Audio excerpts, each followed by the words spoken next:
Welcome back, everyone. Welcome back to another week, another season here of the OSC Elite Rising Star number 20, day 2. I'm of course host Live VIP. With me, I'm joined by these amazing players and by the people in the chat as well. Welcome one and all to our kind of back to regular schedule programming. Once again, we do apologize for taking, I believe, 2 days off so far. 2 days this week. We did miss out on a couple of broadcast days.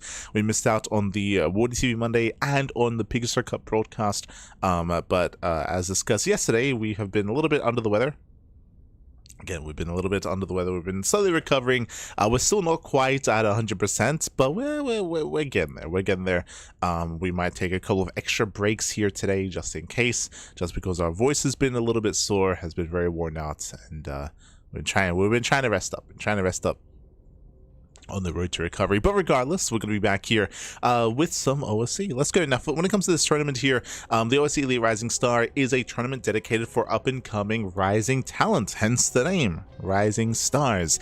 It is for players that have not achieved too high placements in tournaments. So the top players like, I don't know, like a Rainer, Cyril, Björn, Shin, Solar, Cure, they're ineligible for a tournament like this. Even players like Christiana and Geralt, like they just placed too highly in tournaments. This is for the up-and-comers. It's more the mid-tier players, players like Shino, players like Vaeda as well, Inexorable, Celestis, Jumy, Milky Cow. These are the kind of the players that we're going to be featuring here tonight instead.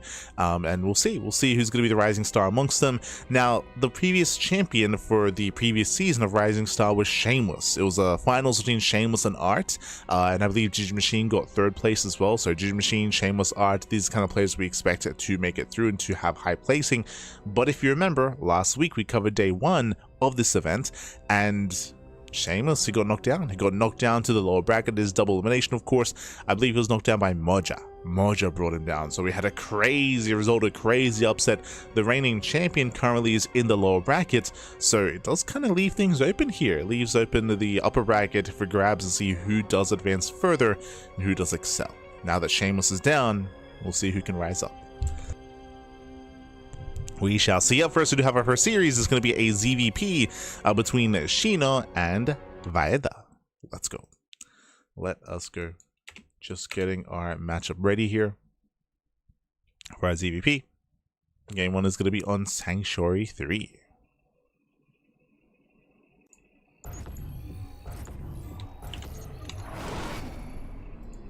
Here we go. And spawning in the top right hand corner here of Sanctuary 3, we have the off racing. Hold on. We have the purple Zerg player from land of the Netherlands, typically Protoss, but here representing Zerg, it is Vaeda. Okay. And spawning in the bottom hand corner, we have his opponents. We have the French Zerg player, the red Zerg. It is Shino getting 10 pulled. That's going to be a short series. You gotta take care of the bunnies. We forgive and love you. Yes. I was looking after the bunnies, but also looking after myself. Like previously, we took some time off at the start of the year to look after the bunnies, but here, yeah, we were just we're trying to recover ourselves. But yes, we do have a 10 pool out of Vaeda. Interesting. So once again, getting into this, predictions are open. Place your bets on who you think will claim the series. Again, Vaeda is a main race Protoss player, but switching to Zerg for this series or just for the game, going for the 10 pool, going for an all-in, going for a rush. Meanwhile, Shino does go pool first. Ooh, pool first out of Shino. So Shino, he is aware that Vaeda did switch races, is going for a safe build. I do typically favor 10 pools against Hatch first, but this is not Hatch first. This is a safer opener out of Shino. So yeah, we'll see what Vaeda can get done here. Vaeda can still get a lot of damage, especially if Shino miscontrols. If he panics, if he overreacts or underreacts, there's definitely potential for damage here. But otherwise, Shino does have the tools to defend, 100%. These are the tools. We'll see if we can bring it all together. Let's go. As for now, here we go. Lings are fleeing across the map. Vaeda, he's moving out. Does not pull the boys, so this is not the all-in variation. It's going to be a 10 pull into expand. So this is a quote-unquote macro build, but Vaeda will fall behind if he fails to get damage done. Ooh, Shino, so he's aware of what's going on. He does start a spine crawler here on the high ground. Does spot the spine. I believe you don't need the spine crawler to defend, but this will allow for like a 2-base setup here for Shino if it finishes. True. As we go, the boys are being pulled. Shino has to make sure he does minimize worker losses. Oh, and will zone away. Does zone, rotates back around. Oh, pulls back the Lings. Nicely done here by Shino. Again, does not get surrounded, even minute walks past the Lings. And the spine crawler is now done. Yeah, the spine crawler is complete. We can once again, the queen waddles down as well. Oh my god. Yeah, one of the Lings almost falls. And this hatchery, it's getting a little bit low here, but again, it should not fall. Oh, a little bit messy towards the end. Yeah, a little bit messy here from Shino towards the end. But we'll lose one drone. We'll lose one drone, 2 Lings. Oh no! Queen almost gets surrounded, but does pull away in time, and whew, Shino does hold. A little bit messy towards the end, losing extra Lings, losing 1 drone, and almost getting surrounded. So a little bit messy towards the end, but overall here, Shino is ahead. Shino takes a lead. You can look at the worker count here. Shino, he's on 2 bases. He's on 17 drones. Vaeda on 2 bases on 15 workers himself. Likewise, later injections. So because that Shino has extra production, both players did open up gasless. Vaeda actually does go for an earlier gas geyser into earlier link speed. Now, this is abnormal. Usually when you go for a 10 pull, you delay your gas even further. For the gas to be this fast and this quick, this does mean that Vaeda is planning for, I would say, a link flood follow-up. It's looking like a link flood. Otherwise, you just skip it. Otherwise, you just skip link speed, you wall off on 2 bases, and then you go into like 2 base lair, 2 base roach, 2 base muta. Lings are being called out. Vaeda making 10 Lings back at home.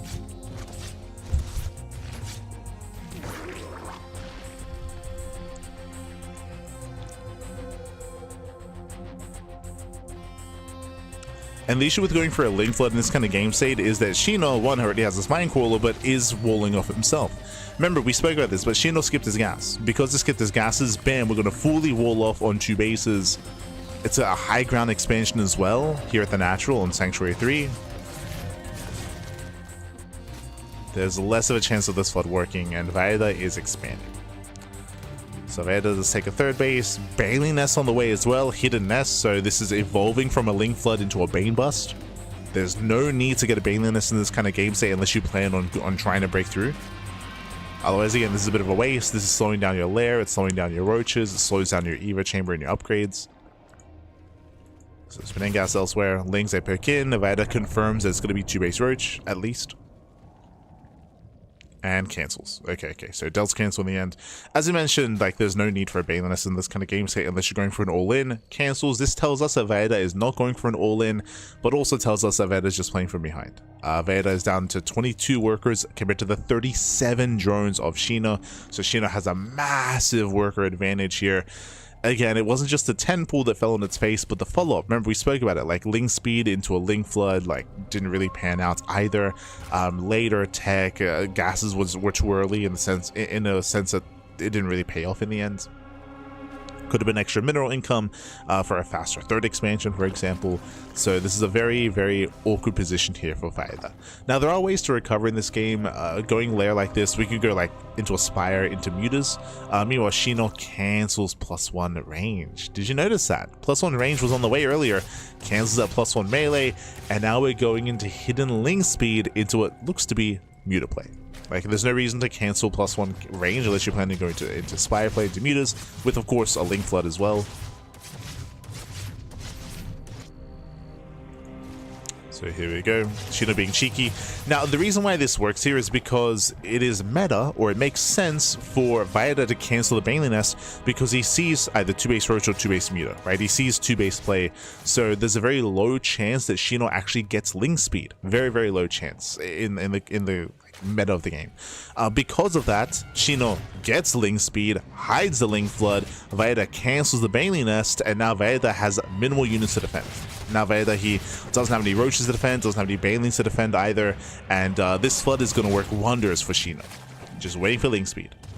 Technically, this is inefficient, this hits late, but it's going to be unexpected just because of the expectations of what Shino's doing. And here we go. Yeah, it does flood across the map. Shino's coming. Vaeda racing back home. Back at home, we have a Spine Crawler on the way. Fully walls off here at the Natural. The 3rd base is going to be forfeit at least. And both players are going Muta. Both players are going Spire. Oh, she has to be careful. Lings, they kill the third base for free. So this expansion will go down. And behind this, Shino still has a high drone count. He has a higher drone count, 44 drones to 34. So again, higher workers, higher saturation, better economy. Spire's now done. Muta's now on the way. Third base is killed. And Shino's getting his own. He's getting his own third.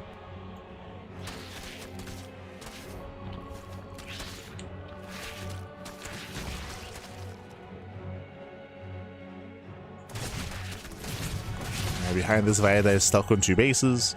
How many queens? 2. So 2 queens, 0 spores, of course. We're going to have 12 mutas in the field.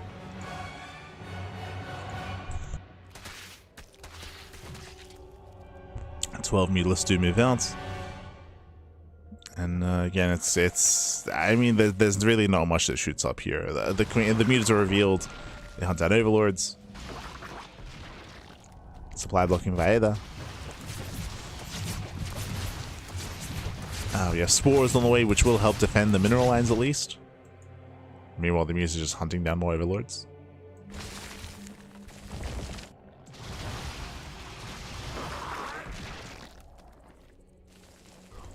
Hunting more overlords.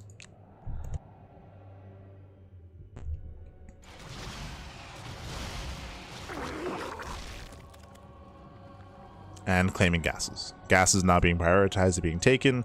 We see Vaeda on 2 bases going to 2 base Infestor. That's going to be for the infestation bit, into Infestors, into fungal growths. And Shino from here can look to just outscale. Ooh. And drone does go down. Picks off the worker. More mutas amassing. At this point, I would say that Shino could actually push through and probably break through the queens at least, and maybe threaten the spores, but I mean, Shino's just playing it safe. Just playing it safe, just droning, saturating. We can see that Vaeda's trying to switch into Hydra. Ooh, so this, we might just skip Infestors. This might just be Hive into Viper Hydra, but it takes so long to get into that, to take up. It takes so long. Shino should recognize that he's far ahead in the muta counts. He's got more than double. More than double the mutas. Still has to respect the spore though, for sure. Has to respect the spore crawler. Going for the gases. Giving to the fights. Gets 1, gets 2, gets 3. Yeah, it takes down 3, 4, 5 mutalisks. And now we just keep going. We can just keep pushing. The door is open, so now we can actually link flood as well, if we so chose to. Ooh, nice fungal, but no follow-up. And 1 high NG Infestor goes down as well. So we did go Infestor and not into Hive, but all 3 Infestors go down. We just tank the fungals. 4 Infestors, oh my god. And GG gets called, and Shino takes game number 1. Whew, GG. GG will play Shino to take a lead in the series. Once again, though, when it comes to the game itself, Vaeda is typically a Protoss main, but did switch to Zerg here, and it all began with the 10 pool. Unfortunately for Vaeda, we saw that Shino almost went for like a build or a win. I don't want to go that far just because you can, like, 10 pools aren't all in. You can transition out of that, of course, as well. But we saw that a bit of an inefficient follow-up out of Vaeda, where went for the 10 pool, didn't really get much damage done, but still went for link speed, but didn't go for a link flood. Was thinking about going into link bane. Then realized it was 2 base play and kind of cancelled and pivoted away from that. It was just a very messy follow-up after the 10 pool, and with that, Shino does take a lead. Does take a lead in the series, and we are committing to ZVZ. Okay, so Vaeda does not want to play PVZ. Understandable right now. PVZ is not in a good place. It's not in a good place right now, so understandable that Vaeda would want to avoid that kind of matchup and embrace a different matchup instead, and we'll see if Vaeda can recover in game 2. Let's go. Let us go.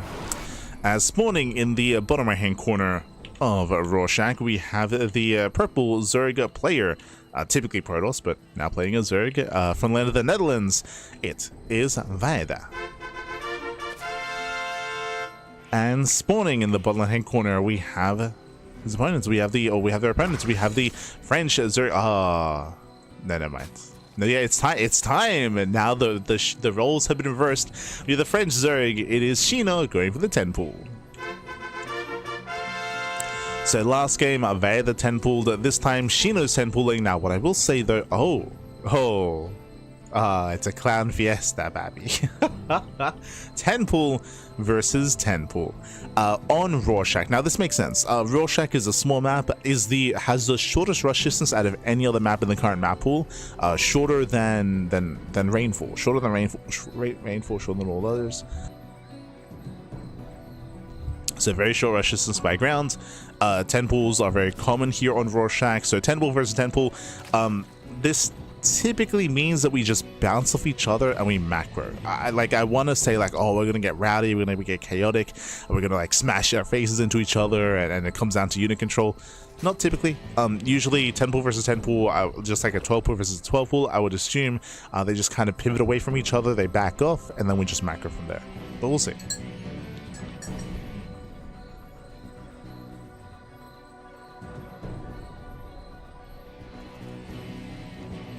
The issue when going for a 10 pool is that your opponent has the advantage. What I mean by that is that if you recognize that you're going for the same build, all you have to do is just pull back and then you have faster reinforcements, right? And if you have faster reinforcements, you have the advantage when you both have the same kind of units. So that's typically why you kind of deflect each other and then you just back off, but we'll see. As we're about to clash. Oh no! Vaeda late to respond. Yeah, big mistake. Late reaction, late response by Vaeda. Takes extra hits, will lose 1 Ling already, and that means that Shino can commit. Shino can commit and may catch another set of Lings. Behind this, we're joining. Behind this, both players are joining, both players are saturating. Just a very messy start from Vaeda. And he went for the move command. Got caught out. Oof. Yeah, slightly better engagement from Shino, but I actually tried to over micro there. In the end, Shino lost 4, Vaeda lost 5, so Shino did have the better trade. Even here, better angle, better concave. Yeah, better concave for Shino. Got some extra shot in. And again, we're joining, we're saturating, we're expanding from here. We're going to build up into the mid game. Usually off of a 10 pool, because your gases are so late, this turns into 2-base Roach. But just like last game, Vaeda is going for an early gas, early link speed. I'm not fond of this because if you, this should lead into a link flood. But just like last game, if the link flood does 0 damage, you fall behind, right? So link speed, it has a bit of a expiration date here. There we go. Link speed is now on the way. Again, via the rushing gas, rushing link speed. Meanwhile, Shino should be walling off. And if you wall off, then the link flood does nothing. And the problem here is that Vaeda should be expecting a wall off because that's kind of a standard response from a 10 pool. Because your gases are so late, you typically you skip link speed, you just wall off with roaches, just like last game. So I'm really not in love with this link flood response. Obviously, it could work if Shino makes mistakes and if he doesn't wall off, for sure.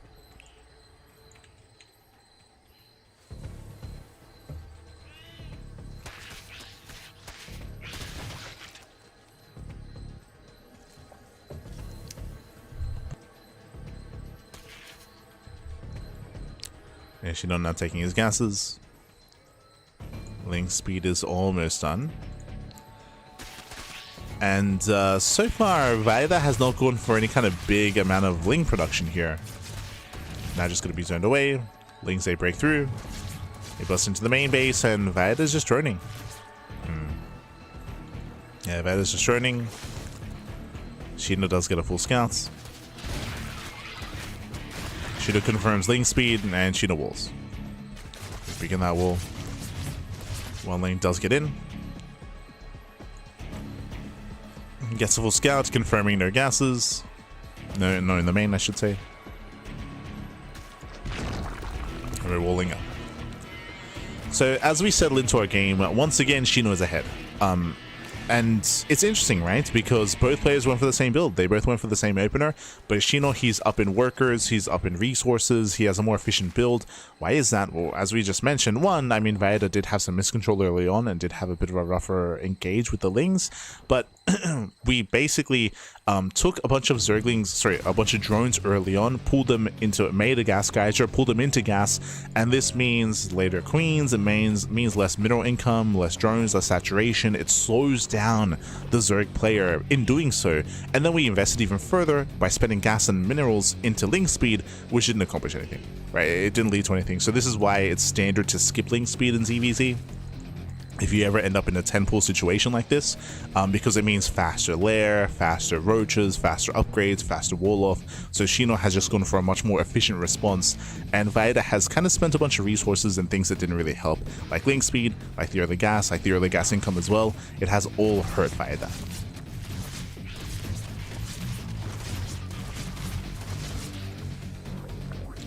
So in a sense, without even doing anything, with just our builds unfolding, like, Shino has a nice lead.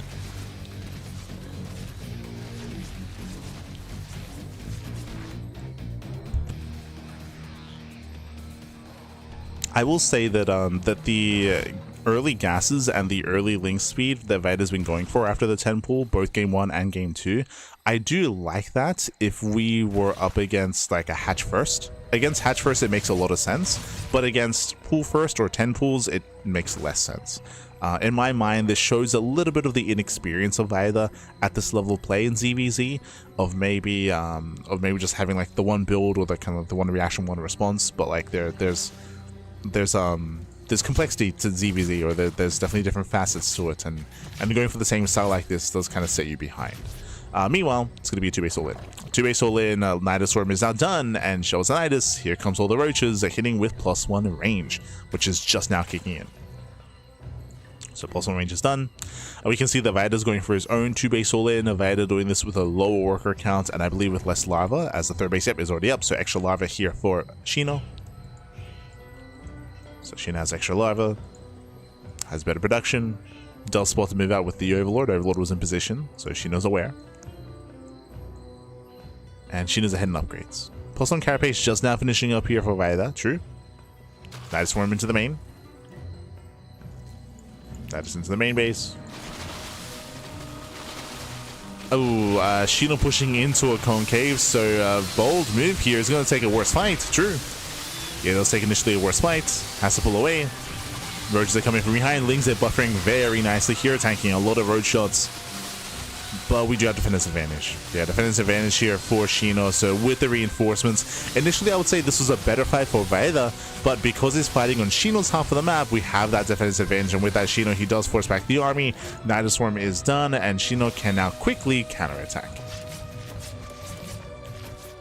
And he's rushing into Nidus Swarm. Nidus Swarm into the main base, second Nidus Swarm even as well. We dive in, drone's going to be going down, Vaeda out of position. And we take over the ramp. No! Yeah, he gets us up the ramp. Yeah, massive. That's just massive move here, getting us up the ramp, having the better concave. Vaeda stuck trying to push up a choke point into his own main, into their own main.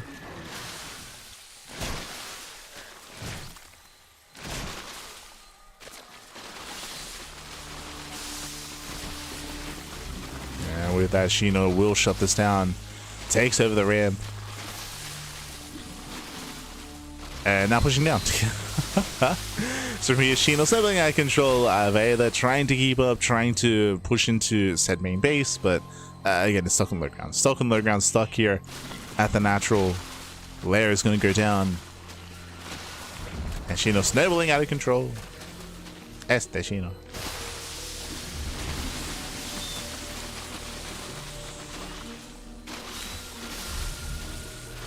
Yeah, catching up more roaches. Boys being pulled. And GG gets called, and Shino will claim the series 2-0, advancing on to the next round. GG. GG, well played. Gino will claim the series. Again, interesting to see Vaida play Zerg. Have not seen Vaida play Zerg before. And I mean, 10 pools, there's a reason why they're currently quite prevalent. Even Serral struggles against 10 pool. Bear that in mind. But that's typically when the defending player does go hatch first. Like that's typically when you can catch him out and catch him off guard. Shino did go pool first every game. Standard pool first in game 1. Otherwise, own 10 pool in game number 2. And Vaida had a very shaky response to that. So the follow-up after not facing off against the hatch first felt a little bit too almost like cookie cutter, predetermined, regardless of what they were going to be doing themselves, and I would say set Vaida behind in a mirror matchup. So it's very, very difficult to recover from that kind of position, just because you have the same tools as your opponent, same units as your opponent. So GG. GG, well played. With that, Shino will claim the series, and with that, so we are getting ready for our next matchup. We're going to be following Shino into the next round, where they're going to be facing off against who exactly? Oh, okay, it's going to be Shino versus Art. Oh boy. Un momento. Bearing in mind that Art was the runner-up, of last season of OSC, so a very, very powerful opponent here. Art has been looking very strong as of late, taking it to Koreans, especially when it comes to the Water TV Team League and these kind of like smaller, like best of 2 or best of 1 series. Art has been looking very strong, very powerful, and I would say is for sure favored in this matchup. But at the same time, Protoss has been struggling this patch. Zerg have been having an easier time in ZVP, and that might be enough to overcome and overwhelm. We'll see. We shall see. Let's load into game 1. It's going to be on Tokamak.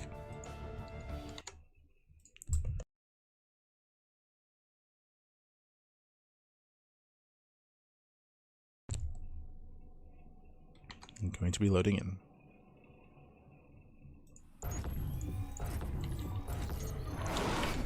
And spawning in the bottom hand corner of Tokamak, we have the blue Protoss player. We have the blue Protoss representing Quasar. It is Art. And spawning in the top right corner, we have their opponent. We have the French Zerg player, the red Zerg. It is Shino.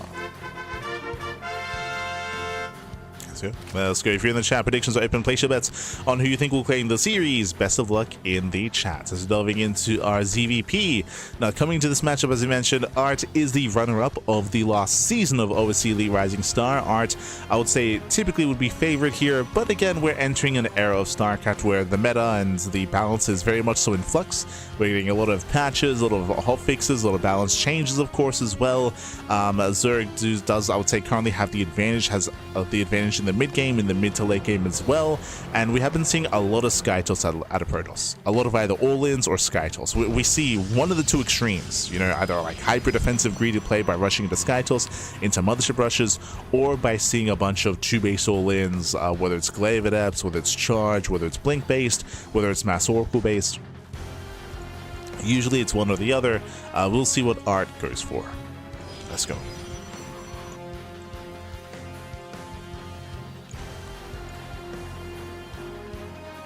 So now we are going to be opening up.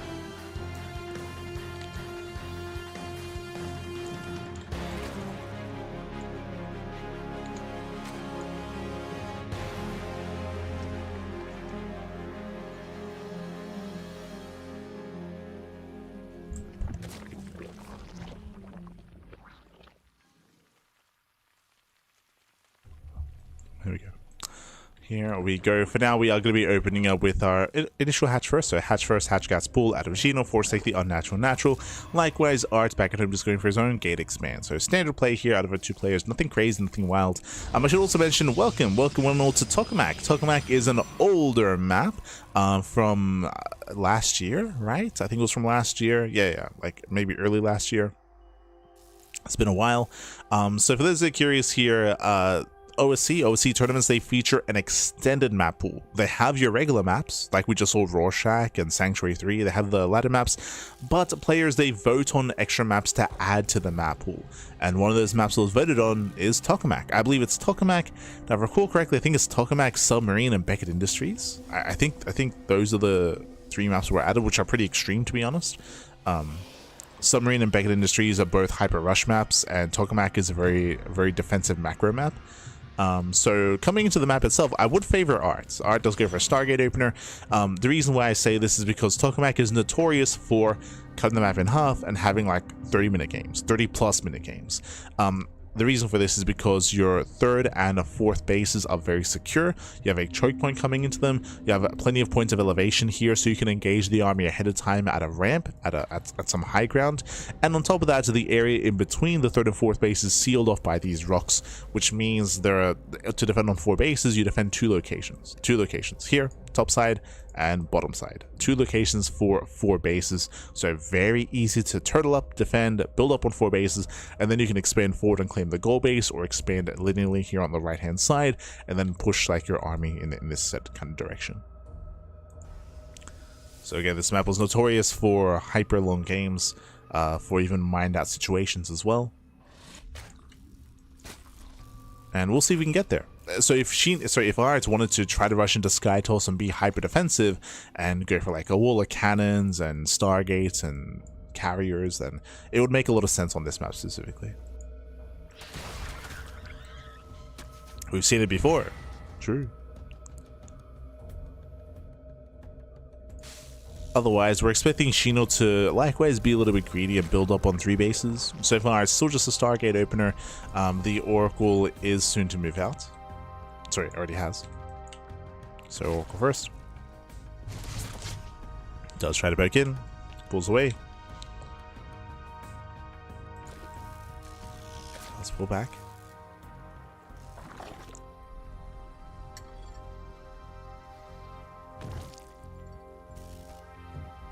And this came in third. So far, just Stargate opener, Oracle into third base. Everything's looking normal. Right now, we're waiting for the Twilight Council timing. There it is. Oh, that is an early Twilight Council. Okay, so early Council into gateways. Typically, when the Council is this early on, this is either for Glaive Adepts or potentially a Blink Stalker based all-in, but this is hyper aggressive. Again, this is very early, much earlier than usual. The third base here is, I wouldn't really say a fake out, but it's meant to make it look like a standard build, when really we're being much more aggressive. Oracle does back in. 1, 2, 3 drones going to be going down. Not bad. And this gateways are again looking to finish up. And it's looking like Glaive Adepts, but we'll see. Show us what you got. Ah, Blink Stalkers. So we have 4 gates on the way, 2 gates already done. It's going to be currently 6 gate Blink. We're expecting another 2. We're expecting like a 7th and an 8th gateway. Remember, there's no Forge, no +1, no upgrades. We'll see if we commit into extra gates or not, or just 6. Regardless, this is going to be very aggressive, and it's going to be applying a lot of pressure. If we go up to 8 gates, it's going to be an all-in. Staying on 6, we can build up in towards a longer game. We can apply a bunch of pressure, that's true, but we can still like pivot away from it and not have it be an all-in.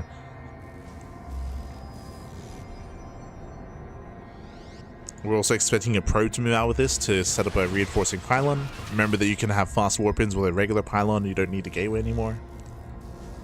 So we can have this. Yep, there it is. There's that probe. We're setting up the Roxy. So this is the most crucial part of what's happening here.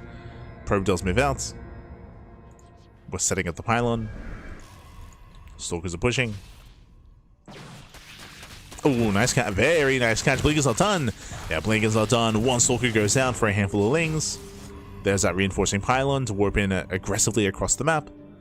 And here comes the 6th gate. And again, this is 6 gateway, so this is not necessarily all in. It's hyper aggressive, don't get me wrong. But we're making probes behind this. Like, probes are still being produced. This does need to get damage done, though. If this fails to get damaged, then Art will fall behind. Gets a queen, gets 1, gets 2. Nice pickoffs already. Lings, they have a hard time engaging. Stasis traps are baited out. So Lings are coming for this round. Yeah, they come in and they do lock down the Stalkers. Yeah, Oracles, there's not really much energy. Where's the Blink? Ooh, Blink is a little bit late. Stalkers are low, and Shino holds. Yeah, Shino does hold. Shino shuts us down completely. Oh my god. Too many Stalkers. Too many Stalker losses here do fall. Art's having some hefty losses. He cannot afford this. The pylon goes down as well, and the 6 gate gets completely shut down. Shino behind this did run up to 3 bases, 6 drones, getting up to and taking up into Hydras. So standard build here by Shino. Shuts down the aggression, moves out across the map, and Art is miles behind. Oof. Does weak away. The Oracles, they do catch some drones. They get some damage at least. But Art is in a rough position. So basically, what kind of game state are we in right now? One, Shino was able to deflect, shut it down, and even catch all those Stalkers with minimal losses. Shino can now drone up fully up to 4 base saturation. Art cannot stop him. Art cannot stop this droning. And on top of that, because Art was so committed to this build, there's no Forge. No Forge, no +1. Upgrades are lacking for Art. So his army does not scale well coming into a longer game, or it's struggling to scale. Behind this, we see Charge on the way, Temple Archives in a Storm. Storm will help, but Storm is late. Delayed Storm because of how aggressive Art was. We spoke about it. Art was not all in, but Art had to do more damage to make this worth it, and he did no damage. So Art is in a very rough position here. Meanwhile, Shino, because he's on droning, he's now focusing on purely Ling Hydra production. Just pure Ling Hydra. We need Storm soon. Storm has not begun yet. We need Storm. High Templar morphing in.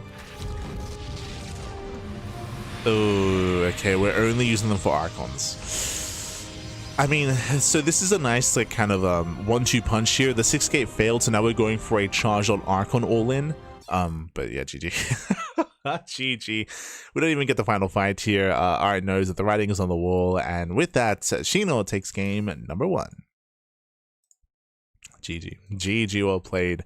Again, it was just a very rough position there for Art, considering the mid-game, how the mid-game panned out. To go for the 6 gate to get 0 damage, to lose all those Stalkers, like, I mean, that was brutal. That was brutal. The only hope that you really have is that maybe Shino, like, overreacts, over-defends under drones and doesn't get up to 4 base saturation, but Shino did everything correct in that kind of position. Did everything correct there. GG well played, and with that, we're now getting to game number 2. Let's go. Let us go.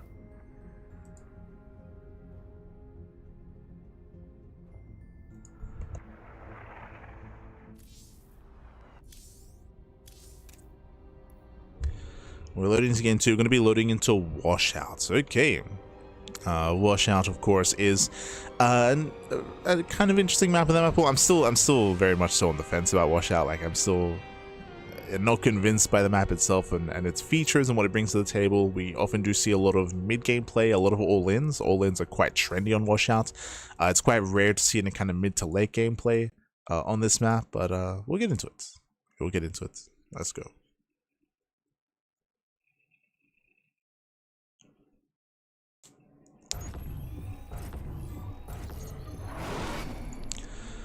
Spawning in the bottom hand corner of Washouts, we have the red Zerg player. The red Zerg, we have the French Zerg representing himself.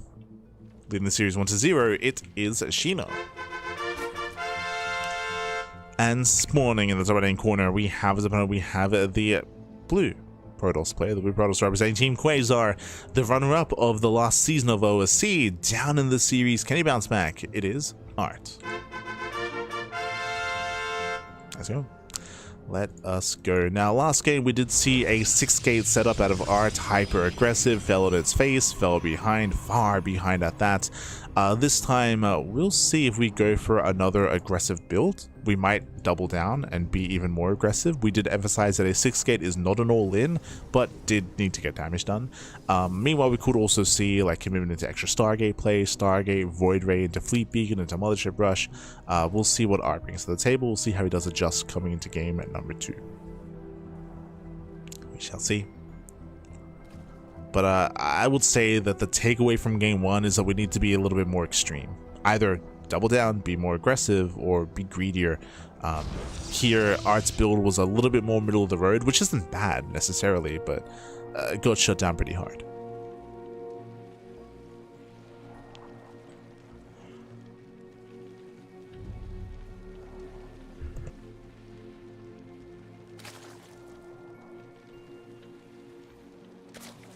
Meanwhile, Sheena's been playing very well.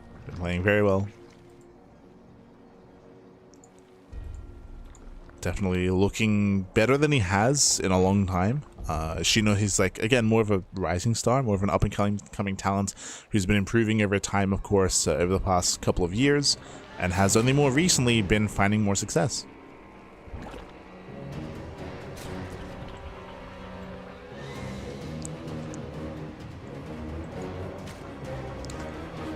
So now we do have our hatch gas pool, standard opener, and once again does take the unnatural natural. Based on our base location here, going for the triangular third, this may mean that we can spread creep across the map faster and it can lead into something aggressive, but I feel like German taxis are very out of meta right now, especially in these larger maps, so I wouldn't be too concerned about that here on Washout. When it comes to the map itself, again, working on Washout, Washout does have some interesting features. We do have some hybrid bases. We have hybrid bases here on the south side, 1, 2, 3 bases on the south side, and 3 bases on the top side as well, all hybrid expansions. When I say a hybrid base, it means that it does have some regular patches, but also some gold patches as well, a combination of the two. So a bunch of hybrid expansions. No high yield gas bases on this map, just regular gases. But something that's very interesting about this map is that you have some cooling towers here you can knock down that will actually land and destroy mineral patches. They will destroy the patches. So that's definitely something unique. The issue is that we've been casting this map for like, what, 6 months at this point? If you remember, even pre-PTR, during the TLMC period, the voting phase, we were covering Washout, and I think maybe once I've seen a tower knocked down to destroy rocks. Like, it's never really done. But one of the reasons why it's never done is because it's very rare to even see these bases taken. Like, it's very rare to see the game last long enough to actually embrace some of these expansions.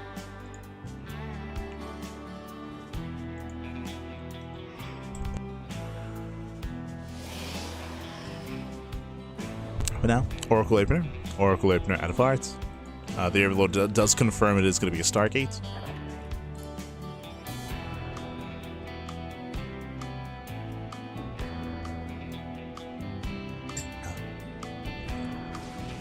Does confirm.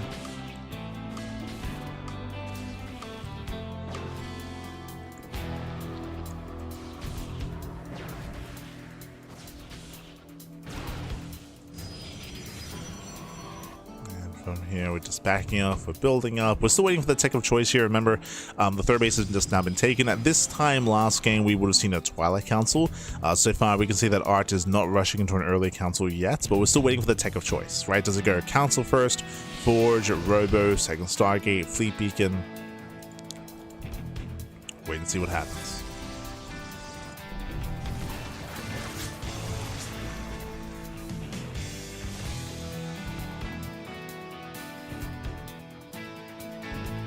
And there's a later Twilight Council timing.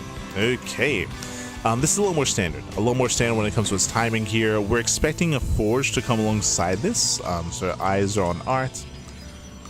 Last game it was thrown down as the third was starting. Here it's thrown down as the third is halfway done.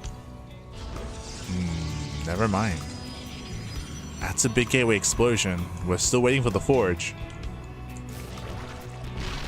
The Oracle breaks in, gets underway. Lack of Forge and the commitment to extra gates. Are we going Glaives this time? Yo, that's a lot of gateways. That's a lot of gateways. It's not Blink. No shot. Shows Glaives. And no, it is Blink. Sorry, I was looking for the art. We do not have WCS game heart. So Blink, once again, is this just the same build? I mean, obviously it's later because it was a later council, but there's a 4 gateway setup here in the main base, 2 here at the natural. It's 6 gates, so it's going to be 6 gate Blink. We'll see if we throw down extra gateways. Meanwhile, Shino is going for a Roach Warren opener. Hold on, was this scouted? No. So it's going for a Roach Warren, no Evo Chamber, no +1. So it's going to be a very different composition here from Shino, and I would say this is better for Art.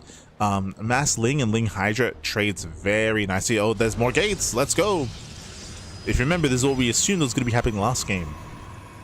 So last game it was 6 gate Blink. This time it is going to be how many gates? 7, soon to be 8 gates. Looks like Art, he listened to our recommendations. If you remember, what did we say after last game? It was like, we need something more extreme. This is more extreme. This is much more extreme, much more gateways. Art is going to be a little more committed.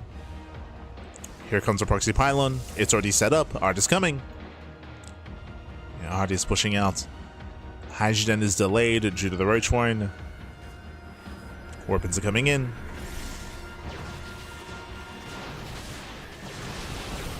And again, this is hitting harder. Yeah, it's hitting harder here. It does catch an Overlord. Things to try to move in. This alleyway is so difficult to engage into. It's so difficult to come in from behind. There's no easy way to flank. One stasis gets baited. Fourth base goes down. There's one more stasis behind this. Links in.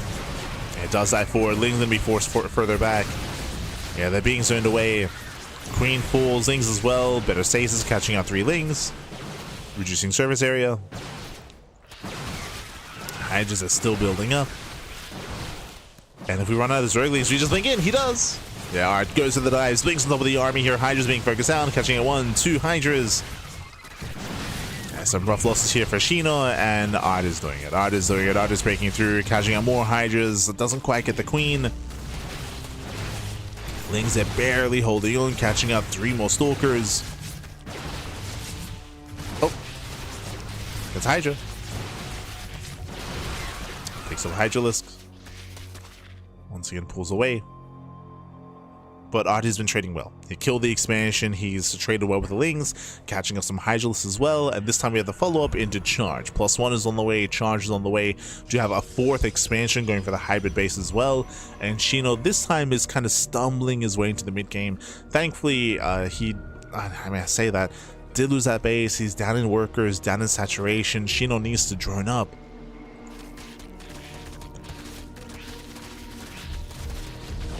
Shino needs a drone, but right now he's stuck making more Lings and Roaches. Sorry, Lings and Hydras.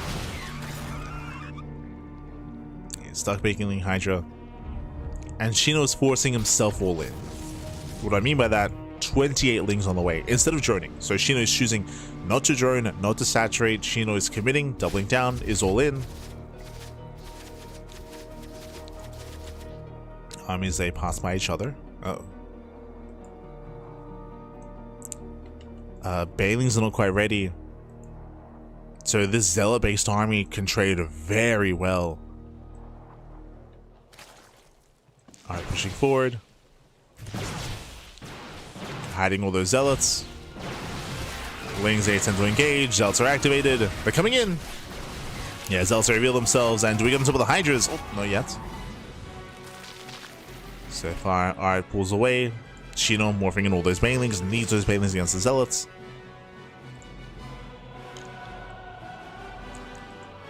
And we're still taking. 4th base is getting up. 4th is getting up and running. Now Zealots are coming from behind. Show us his Banelings. Oh! Zealots hit the northern base.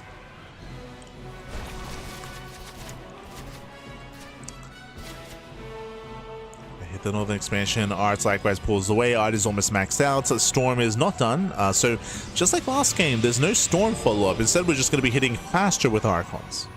Interesting. It's a much more kind of aggressive and much more momentum-based follow-up. Where intentionally Art is not going to be getting into Storm. Just wants to A move. Just wants to kill.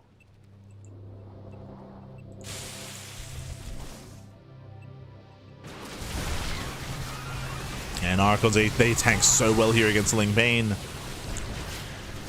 They tank well. But can we get on top of the Hydras? Banelings, ooh, they do roll in. Massive connections. If Banelings roll in, that's going to be 9 probes going down. Catching out 9 workers.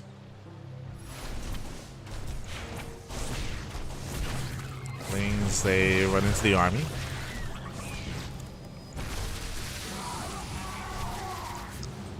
Zealots distract.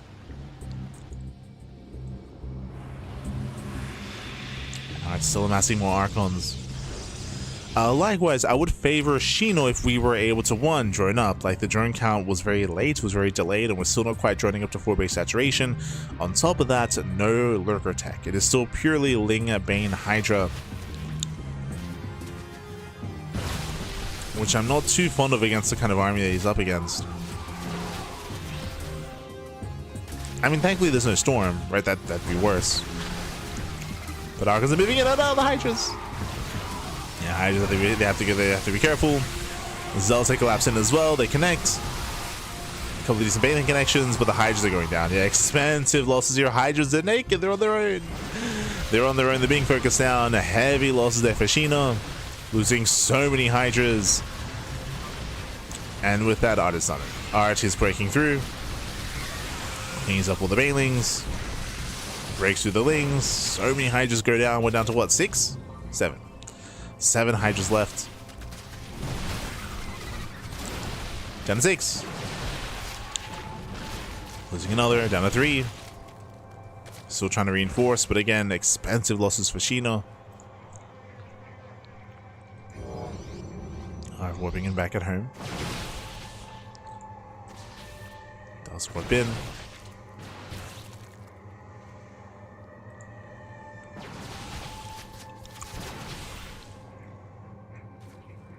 We got +3 on the way. Bearing in mind as well, these +0 units for Shino. He has 0 upgrades, as there was never any Evo chamber. If you remember, this all began with Shino responding with an all-in. That's why the 4 base saturation was late. And did open Roach Warren, not Evo chamber. That's when Shino lost his 4th base. So it was just a really rough start. Which has led us into this kind of mid to late game where Shino is stuck with a low tech army without any upgrades. And with a low economy as well. The economy never really got up and running. The economy never built up. Banelings, they roll into Archons. Oh, Zealots, they clump up. That was a bit of a mistake here from Art. I did miss that, but it still may not matter. Lings, they do get themselves some of these Stalkers though. Okay, we're getting messy. That's a lot of Stalkers going down. Yeah,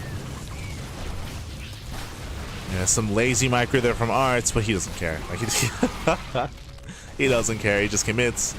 Cashing out more Hydralisks.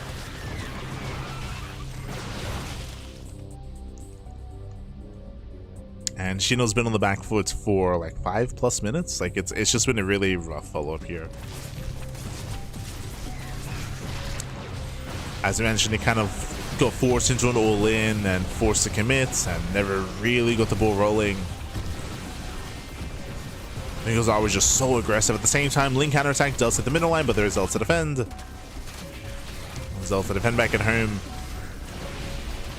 Likewise, Arc collapses on top of the Hatchery. Hatchery goes down. And GG. GG, Art ties up the series. We are going to the ace match. Whew. GG, well played. We're going all the way to game number 3. Winding it back here. Remember, Art this time went for a much more aggressive build, went for a 7-gate setup, went for an earlier forge, but a much more aggressive move out, much more committed. Meanwhile, we did see that this time Shino went for a bit of a safer build, but overly safe, went for a Roach Warren, didn't need to use it, delayed his Hydras, delayed his Evo chamber, non-existent Evo chamber, never got an upgrade. Never got +1, and we saw that this time, especially because of the terrain as well, Shino could not engage the army, could not save the 4th base. The 4th was killed, mass Lings were cleaned up as well, even forced to pull the boys, losing Hydras early on, and it was a very messy early to mid game there.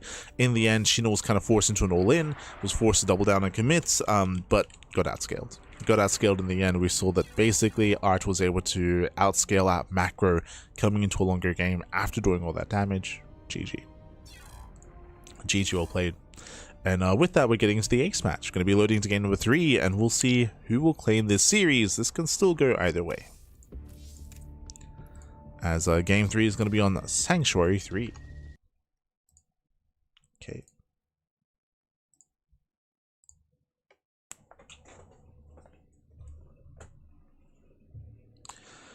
We're loading into game 3. Into the ace match.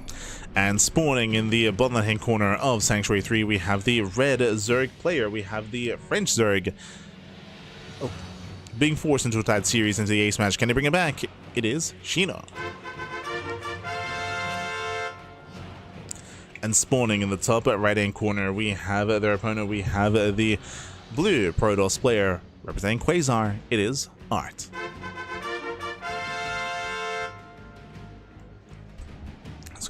Let's go again. The runner-up of OSC Elite Rising Star number 19 is the runner-up. Is expected to go far in this event, but again, Shameless went down early in the tournament. Will Art also go down early as well? Can Shino cause the upset? And again, it would be an upset. Like, I would say there's definitely like a skill disparity between Art and Shino typically. But new patch, you know, new map pool, new setup. We'll see if Shino can bring him down.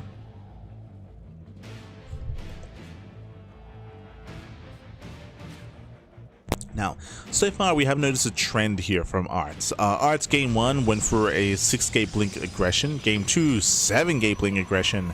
Game 3, we ramp it up into 8 gateways. Regardless, I would say that because of this blink stalker aggression that we've been seeing, that Shino should skip the Roach Warren. I'm hoping that we skip the Roach Warren, early Eva Chamber, early +1 melee, try to hard counter this kind of style. Obviously, now would be the time for Art to mix things up and to shift gears and go for something different as a follow-up into Glaive Adepts, or honestly, it would actually be really smart to go Glaives right now. To go for the same build, to go for a Stargate opener into a third base, into early Twilight counts on the Glaives, just because there's a low chance that Roaches are produced, right? Because the Roach kind of play hindered Shino last game, as he blindly did play Roach and didn't have +1 and didn't have the Eva Chamber, he might blindly try to go into Ling Hydra, and that can be punished. But we'll see. We shall see.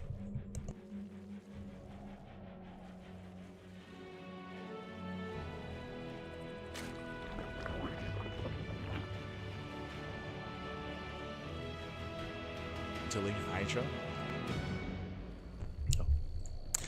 As so far we are just going to be opening up Hatch Gas Pool, standard opener here out of Shino, likewise standard opener out of Art as well. When it comes to our map of choice, we're in Sanctuary 3. Sanctuary 3 has a very secure natural, very secure here. We have a choke point, we have a ramp as well, so it can be quite difficult to push up into the natural. The third base is relatively defendable. I say relatively. You can knock down these towers, you have slow zones in the middle, you have a choke point as well. There are definitely areas where you can engage an army ahead of time and have a better, stronger defensive position. So we do have that kind of like back and forth dynamic.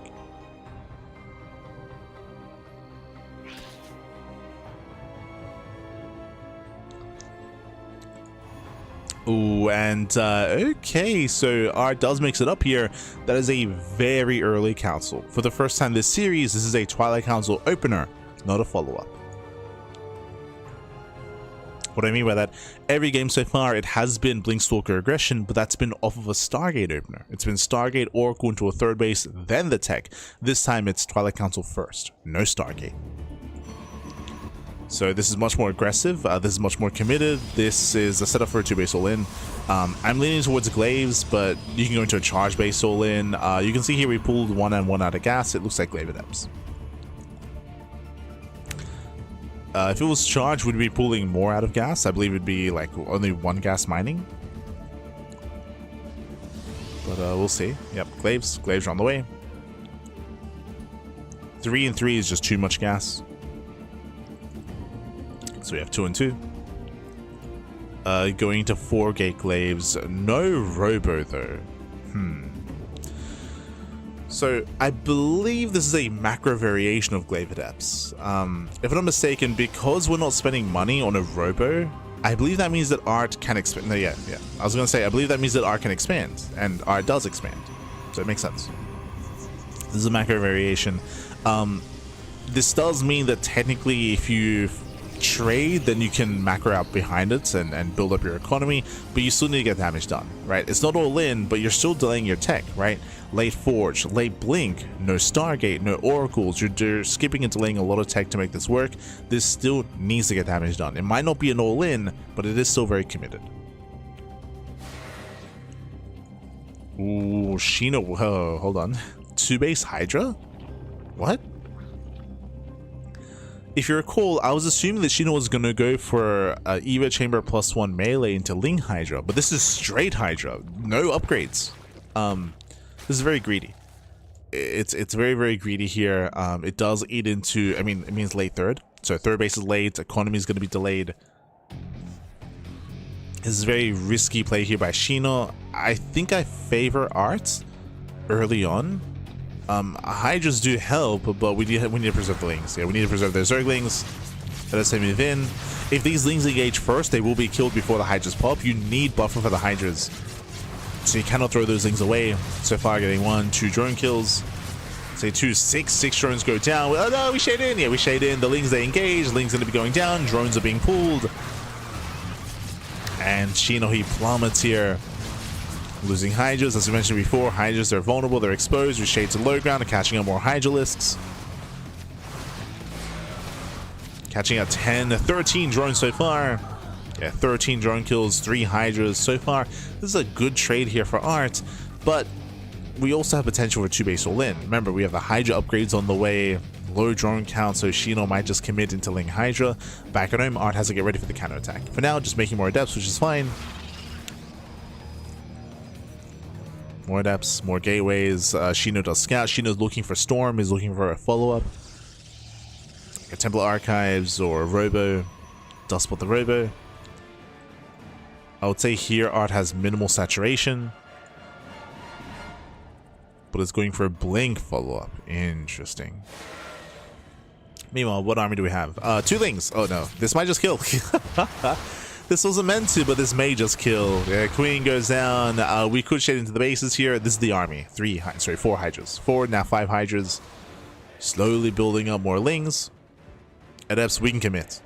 Doesn't quite commit to the shade here. This is giving Shino the opportunity to build up those Hydras.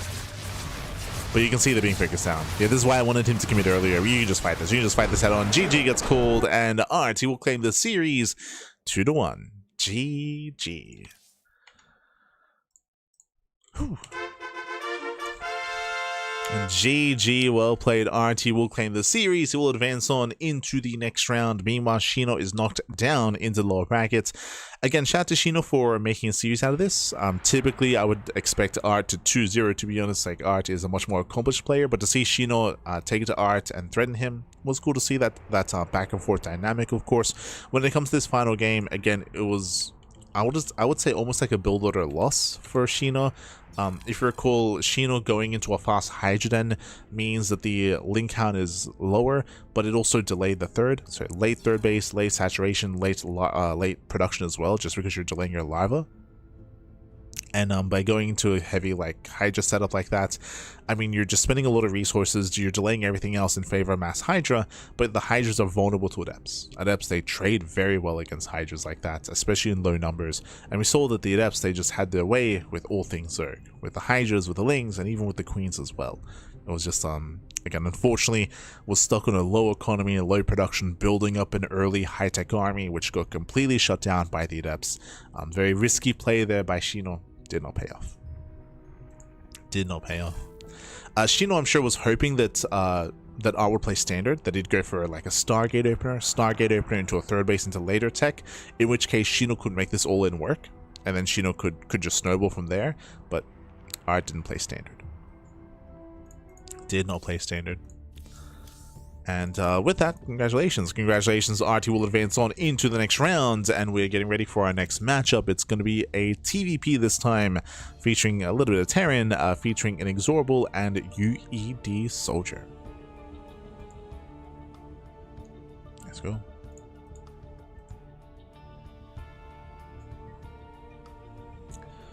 Here we go. Bearing in mind, we do have 7 matchups ready for you tonight. 7 matches, 7 series. It's a lot of StarCraft. Oh boy. A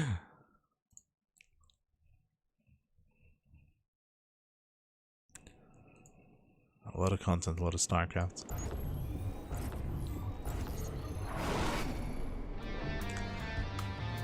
And spawning in the bottom hand corner of Beckett Industries. We mentioned this map earlier. We have Beckett Industries. We have the yellow Terran player. We have the Brazilian Terran representing Insane Master Killers. It is Inexorable.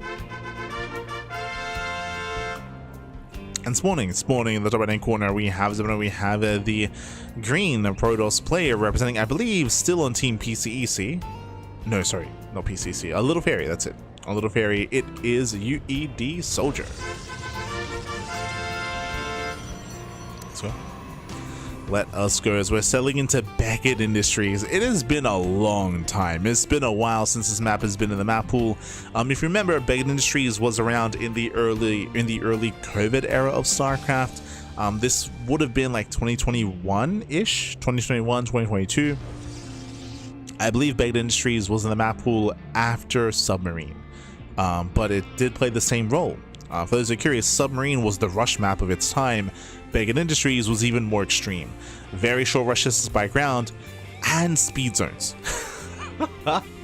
This map was a meme. This map was a meme. Hyper aggression. I remember, I think I played maybe one ladder game on this map and then I just vetoed it.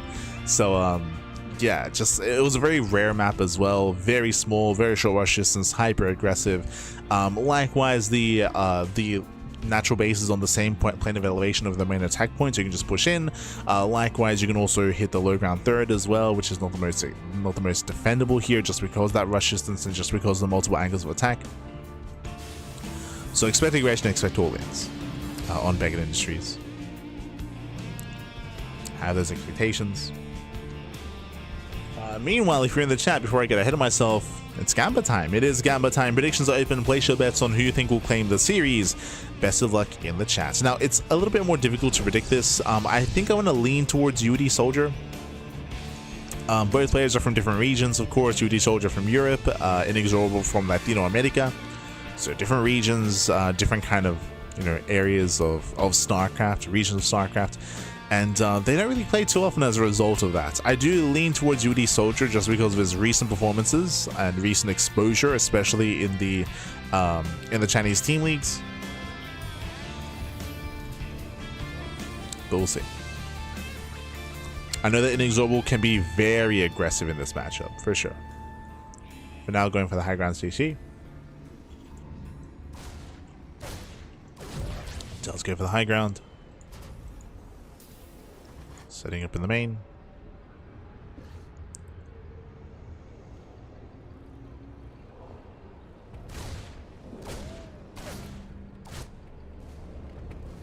And we'll see how we open up.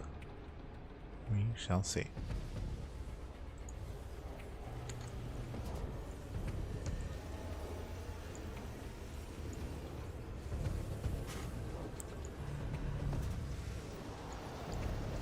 Catching up.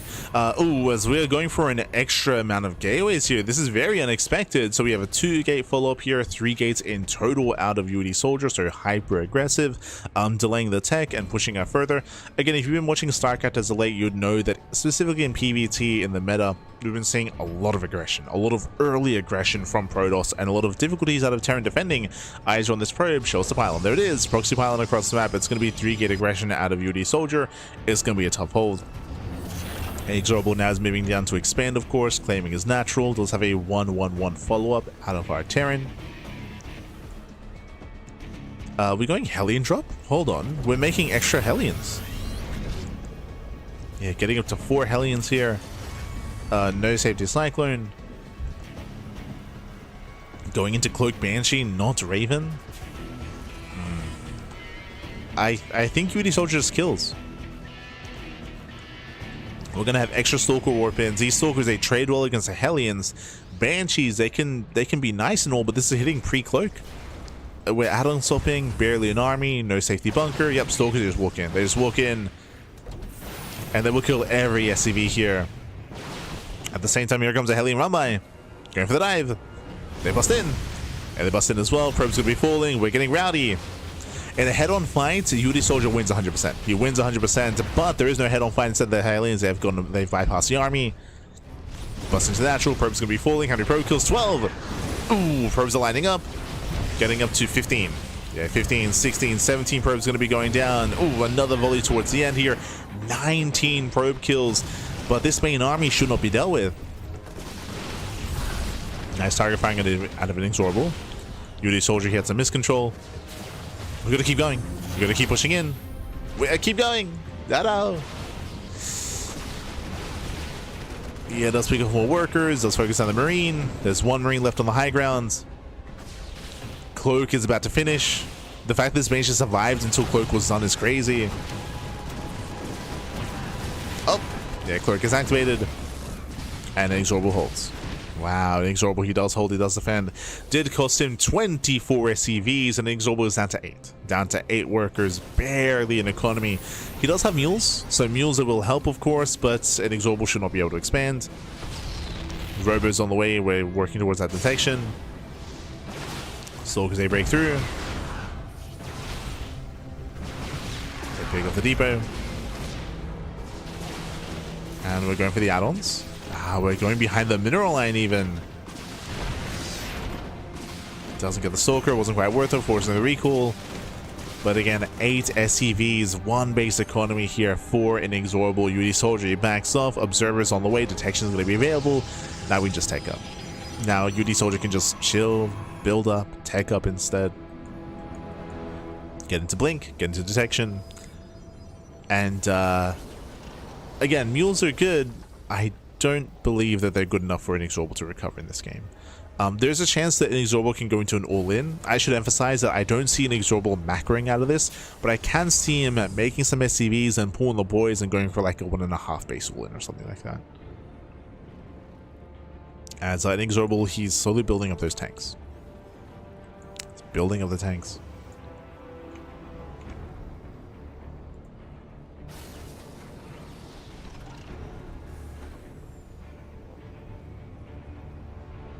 Building up back at home. UD Soldier getting further ahead. At this point, I wouldn't be opposed to even getting some, I was going to say safety cannons, but we do already have 1 observer for each mineral line. So 1 here at the bottom side, 1 in the main.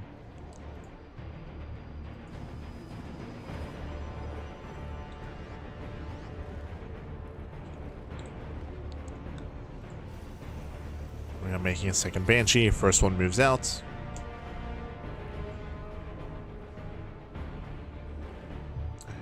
We'll see if Inexorable can get some damage done and keep this alive. Meanwhile, there's only 12 SCVs, by the way. That's crazy. Only 12 workers. No SCV production. I guess that's what I'm trying to bring attention to, is that Inexorable, he's not making workers. He's not making SCVs.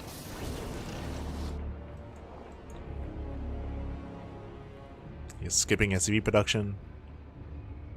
He's making as many tanks as he can, and he's all in. Yep, there we go. He pulls the boys. So he pulls the boys. It's going to be like half a base all in here from an Inexorable. As you mentioned, I mean, this. What else can you do, right? There's zero chance that an Inexorable can macro out of this game. He cannot macro. So he's going for the all in. 1 chance, 1 shot is all he has.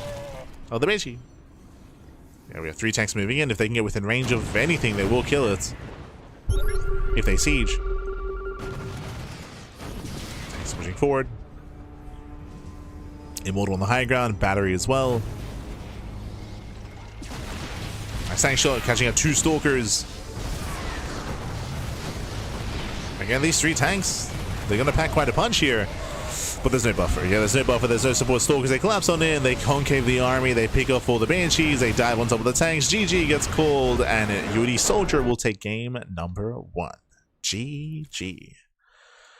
Whew. GG, well played. UD Soldier, he will take a lead in the series. Again, a hyper-aggressive game here. We did see a massive Hellion run by Inexorable, and UD Soldier, he did go into 3-gate aggression. 3-gate, not even 3-gate blame, just 3-gate aggression.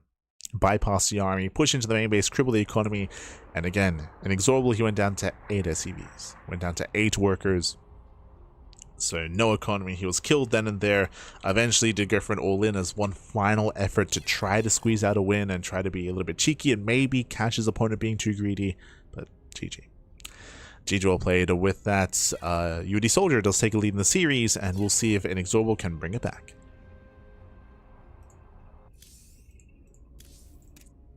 So we're jumping to game 2. Game 2 is going to be on lockdown.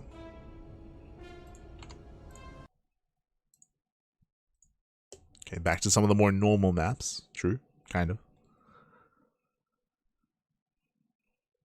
Going back in.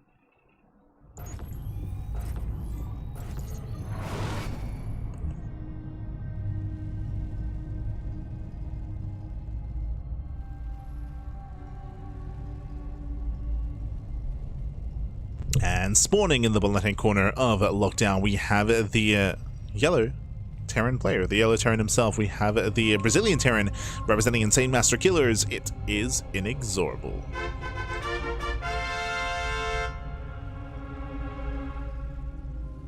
And spawning in the top right-hand corner, we have the green Protoss player representing Team Little Fairy. It is UED Soldier. Let's go. Let us go. We are settling into our game. We're settling into our series. Again, UED Soldiers up 1-0 so far in this best of 3. But again, it was very chaotic, very aggressive game 1. Here coming to game 2, we'll see how our players do adjust. Already larger map of the map pool, longer rush distance by ground. This map typically does favor more mid-game play, so we're expecting to embrace a 2, if not 3 base economy. Let's go. We'll see how our players get there. We'll see if that's even going to be the plan.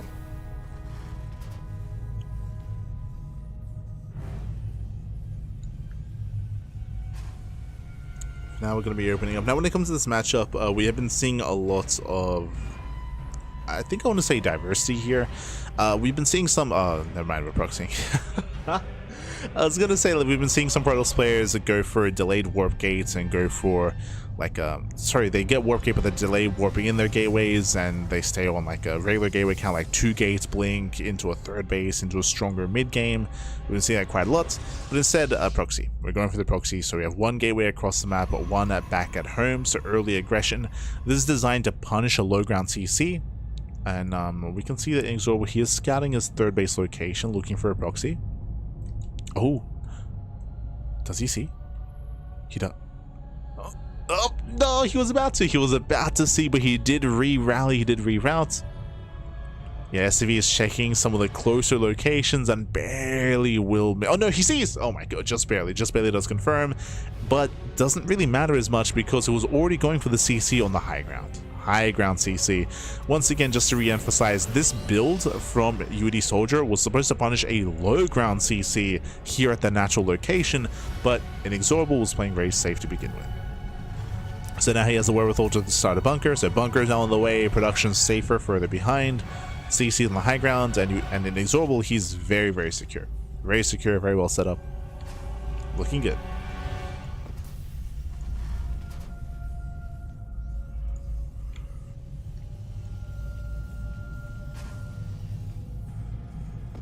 Good looking, solid. Stalkers they pick up. Yeah, they pick up the ramp. Nice target firing out of out of Inexorable. Hold damage on the Stalker. We'll lose 1 SCV, so was a little bit tunnel visioned.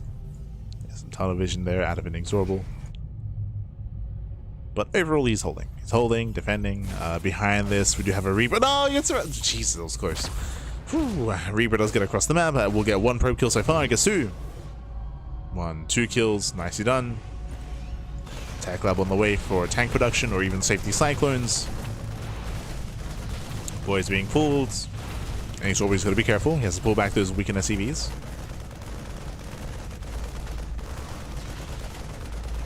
Speaking of, let's pull back. And does defend.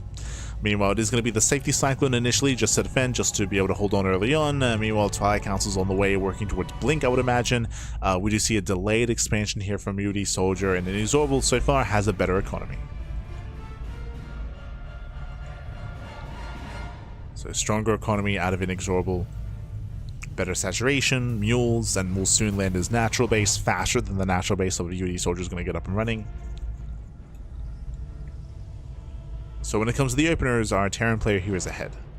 The aggression was not worth it. I don't blame UED Soldier for going for this build. There's a very high chance that Inexorable would have gone for a CC on the low ground, but in the end didn't. Does catch out the Stalker.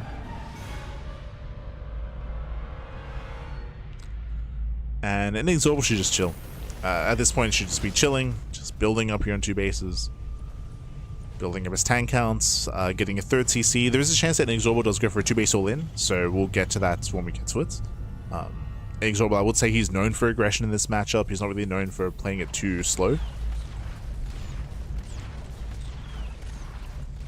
So we'll see if he does pull the boys. It's still a little bit too early to really say that with any certainty. Actually, no, yeah. I was checking to see the timing of the starport, but the starport is done. Raven's on the way.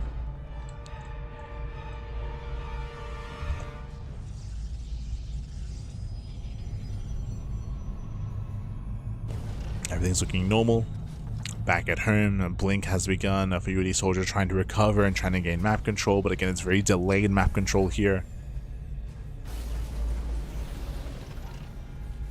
Allowing Inexorable to build up. To calm down.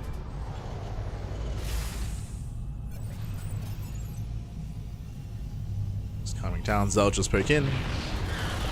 Test the waters. Oof. Confirming the siege line. We see UD Soldier pivot back around.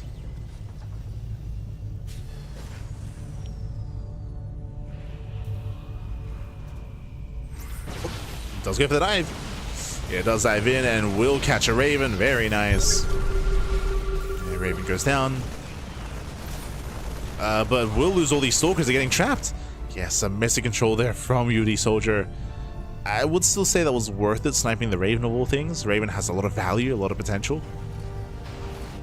But messy nonetheless. They're losing 4 Stalkers in total. Oof.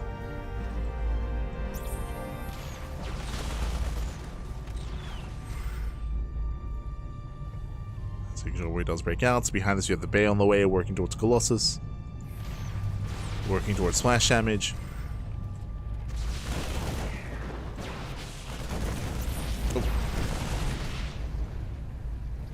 Catching a more army. And Inexorable, can he deny the third? UD Soldier doesn't really have many weapons. Yeah, there's not much of an army here. We got, what, 6 Stalkers? Yeah, only 6. Like, this army cannot be stopped. The third base is going to go down. Nice time with the Cyclone, but this base will fall. Again, UD Soldier, he has a bunch of tech. He went for the Robo, went for the Bay. He only has 1 gateway. Yeah. So low gateway count. Greedy play here by UD Soldier. Gets punished for it. Punished for his greed.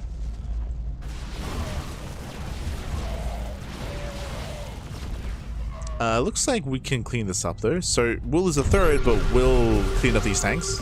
I spoke to you. Oh, Jesus. Oh my god. Tank blows are crazy. And he's always reinforcing. Yeah, he's going to reinforce massive stim. Yeah, he stims in. He wants the Immortal, and he will get it. Yeah, the Immortal is going to go down. Nice stutter stepping, chasing down the Stalkers, and GG, we are going to the ace match. Whew. GG, well played. We're going all the way to game number 3 here. Again, just a really rough start for UD Soldier. Going for the proxy, getting scouted. His opponent going for the high ground CC anyway as well. So a really rough start here. Because of the opener, the tech was delayed. The natural was delayed. The third base was delayed. Everything was delayed for the Protoss. And UD Soldier was just playing from behind. Because he was behind, he was trying to cut some corners. And that just gave an opening for Inexorable to snowball out of control. To break out, to snowball out of control, and with that we are now getting into our next game. Going to be loading into game 3. Let's go. Let us go.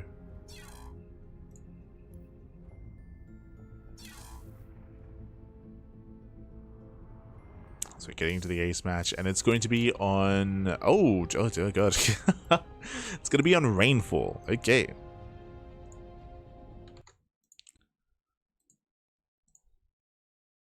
Loading into Rainfall. Rainfall, a much smaller map. Smaller map of the map pool, short rush distance by ground. Aggression is favored here. And we'll see who's going to be the aggressor this time. Let's go. Let's find out. As spawning in the top left-hand corner of Rainfall, we have the yellow Terran player. We have the Brazilian Terran representing Insane Master Killers. Tying up the series, forcing the ace match. It is Inexorable. And spawning in the bottom right hand corner, we have his opponent. We have the green Protoss player, the green Protoss himself, representing Team Little Fairy. It is UD Soldier. Let's go. Let us go. We're getting into game number 3, the ace match. We have arrived. Now, so far in this series, it's been UD Soldier who's been hyper aggressive. It's been UD Soldier that's been in the face of Inexorable. Last game, of course, we saw the attempted proxy, which was shut down. But before that, we did see 3-gate aggression out of out of UD Soldier as well, with the proxy pylon to be able to shut Inexorable down with this 3-gate setup on 2 bases. So 2 different variations of aggression, but regardless, UD Soldier has been very aggressive in the early game. I expect that trend to continue, especially on Rainfall. Now, likewise, this is also going to be favoring some heavy 2-base play out of Terran. We're expecting a high ground CC. Once again, we're expecting a high ground CC, safe early game into a 2-base all-in. Would make a lot of sense here from Inexorable. Could even go for a 3-wax, true. We could see a 3-wax follow-up into an early stim timing. Inexorable does have options, but we're expecting a high ground setup. This time I'm hoping that UD Soldier does not go for a proxy. I'd feel like that'd be, again, based on how his opponent's playing, be ill-advised.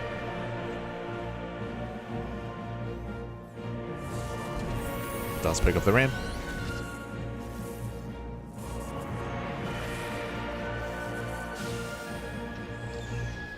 Let's pull away.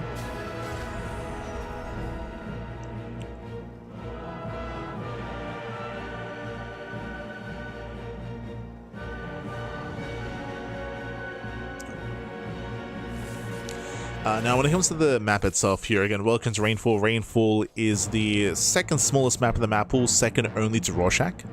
We did whip out the ruler previously. We did measure. Yo, a big shout out to the Around the Band.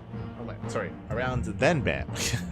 Well, thank you so much. Thank you so much. Thank you so much for subscribing for half a year, Pappy. Half a year support, 6 months. Gracias, Pappy. Gracias. We appreciate it. We appreciate the support. Thank you, Pappy. Thank you. As we are getting into the ace match of our series of our TVP. So far, high ground CC, no surprises here. Very safe play early on by Inexorable, scouting for proxies. Meanwhile, back at home, standard opener out of UD Soldier. Right now, we're waiting for his tech. Twilight Council, Robo, or Stargate. How do we open up? It will give us a bit of an idea as to how we do decide to embrace that early to mid game. Let's go.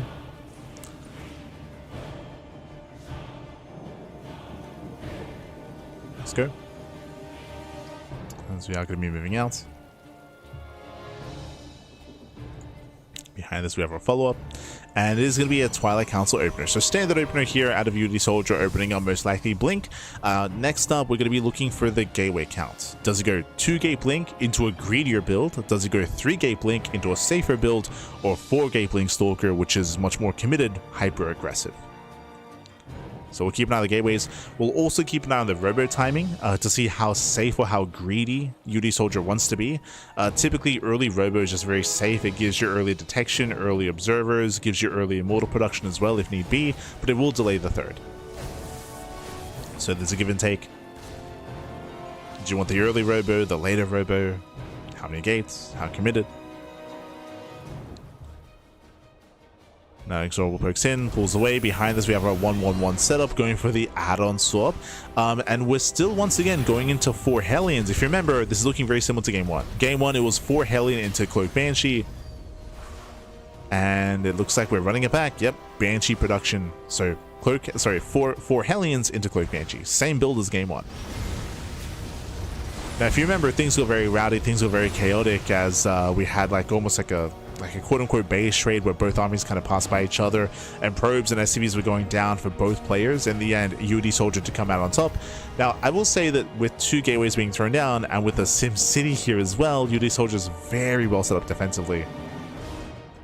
UD Soldier, he scouted the reactor. He did not see the tech lab, didn't see the Stargate, Starport, but we already have a robo on the way. So very safe play here. Oh, one step further. 2-base heavy play here from UD Soldier. Getting up to 3 gateways, getting to the robo as well. So heavy 2-base play. Reaver gets shut down, does all scouts. Hellions poke in, full wall. There we have a full wall here at the natural. This gateway is going to be cancelled. But I would also say this is the downside of going for the same build twice in the series, as your opponent's much more mentally prepared for something like this. Banshees are setting up. The robo's done. Safety observers on the way. UD Soldier going for a delayed third, but this is worth it. This is worth it so far.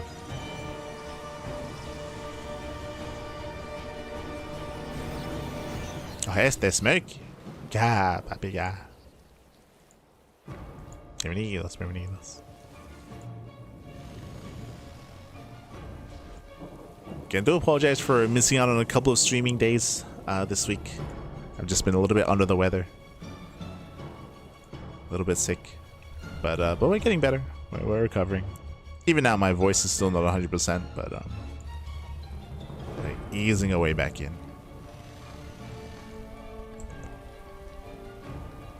Of course, we get sick just as we get into a new patch, so we missed out on a bunch of like of casting days on the new patch, which is pretty rough. Just because we're a little bit out of the meta right now. Like 2 days doesn't sound like a lot, but like because tournaments are daily in StarCraft, like we miss out on quite a lot of matches. But we'll catch up. We'll catch up. But now, despite having detection, we are one-shooting probes. Oh my god. Going to be getting up to 8 and 9 probe kills in the main. Very nice damage here from an Inexorable. This should have been 0 damage, by the way. This should have been 0 damage. We had Stalkers. We had detection. UD Soldier, he was somewhat in position, but again, the Banshees, they slip by. They slip by. They deal critical damage here. Only one Banshee goes down. This is well worth of an Inexorable. And UD Soldier, remember, he delayed his third. There's a late third base to be defensive, and he failed to be defensive. So a very shaky start here from UD Soldier. Behind this mech? Wait. What?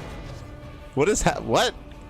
So third TC into 2 more factories. We're meching it up. He's crazy. He's lost his mind. Blue Flame. Okay. Blue Flame is on the way. We're getting into we're not even rushing into Macville accelerators. I'm not even going to battle mech. It's Tank Hellion. The hell? Okay. Okay. As Hellion's to go for another run by, then we'll get 1, 2, 3, 2. Yeah, not many worker kills here. They get cleaned up. It's the Blue Flame that's catching me off guard. So just a heavy tank count into continued Hellion into Blue Flame for run-bys and counterattacks. No Macville accelerators, no Cyclone production. No battle mech. But it is a very high tank count. It's a very, very high tank count. We're building up more tanks. Inexorable. Now, this is where the map comes in play here. We did speak earlier how this is the second smallest map of the map pool, or has the second shortest rush distance. Aggression is favored. We can see that Inexorable, he's not being aggressive. He's not going for an all-in. Clearly, he's building up on 3 bases and eventually on 4 bases. The goal here should be to max out. If you've been watching TVP Mech, especially last season, what was the map? Pylon? I think it was on Pylon. The map Pylon, this was last year. We saw a little mech from Clem, from Bjorn, from Cure. I believe this was I think it was pre-EWC. I think pre-EWC last year. We saw a lot of mech on some of these maps, and how especially Cure and Clem were playing it out. So the Team Liquid boys, the Team Liquid Terrans, was that you build up on a small map like Rainfall, or back then it was Pylon. You max out and then you push. And specifically here, you're just hyper defensive, but because the map is so small, there's so little room to traverse, so little area to traverse. So the maxed out like heavy tank mech army doesn't need long at all to move that across the map, and specifically to wedge itself in between the natural and the third base, to set up here outside of the natural and to just kill. It's basically like you're just turtling up and you're building up into one big all-in, into one massive all-in. That's the goal here for Inexorable. That's like the win condition. Meanwhile, UD Soldier diving in already. Yeah, he does go for the dive, trying to get on top of the tanks. He does get on top of 1, 2, 3, 4 tanks going down. The Zealots are tanking very well. Yeah, 5, 6 tanks falling, and we're breaking through. Wow, UD Soldier, he breaks through the siege line. He will clean up every single tank. The final tank goes down. Boys are being pulled. And before Inexorable can max out, before it can build up, he gets shut down. He gets shut down. GG gets called, and UD Soldier takes the series 2-1. GG. GG, well played. Again, UD Soldier, he was on a timer. Mech gets out of hand real fast and real quick. Once you build up to critical mass, it's very difficult to push into and engage into mech. So really nicely done here. We saw a sense of urgency from UD Soldier, recognizing what he was up against and feeling that urgency to push in and try to kill the Terran before the mech army gets out of hand. And was able to do so. We saw that we had minimal Hellions. Because there were so few Hellions, because of all the run-bys, by the way, there was very little buffer for the tanks. So Zealots, they got on top of the tanks real fast and real quick. If we had some Hellions, and more importantly, if we had some Hellbats, some Blue Flame Hellbats to protect, to be that wall in front of the tanks, maybe he defends. Maybe Inexorable defends, and maybe the game continues. But again, he did throw away a lot of Hellions going for run-bys, so minimal defenses, and with that, GG. GG, well played. I'm a little bit sad that we didn't really get to see the mech get going, just because mech is so rare nowadays against Protoss. Had its time in the sun like last year and the year before that, of course, especially pre-Cyclone nerf, if you remember, pre-Cyclone nerf. Gee, that was the time where we saw Terran going Cyclone in every matchup. It was awful. We'll see. But GG, well played. With that, congratulations, UD Soldier. He will claim the series. He will advance on, and we're going to be following him into his next match. Let's see, who will he play up against? I believe is it a mirror matchup? Is it Sebestus? No, not Sebestus. It is going to be the Italian Protoss player. UD Soldier does advance on to face off against Ledlix. Here we go. Ledlix is one of those players that has been improving quite heavily over the past like 12 months. Like, it's been around 12 months. He's improving quite nicely, but still has a ways to go. Like, Ledlix, despite the improvements that we've been seeing from him, and it has been very impressive, there's still very much so like a lot of room to grow, a lot still to go to try to get into this level of play. And I would say that he's like definitely poking his head in there, and we'll see how he compares to UD Soldier. We'll see. We shall see. As game one is going to be on at Attorney's Edge. Let's go. We have our PvP matchup. This is also our fourth series of the broadcast. We have 7 matches in total. 7 in total. Let's go. As spawning in the top left-hand corner of At Attorney's Edge, we have the blue Protoss player. We have the Italian Protoss. Representing the Platinum Heroes, it is Ledlix.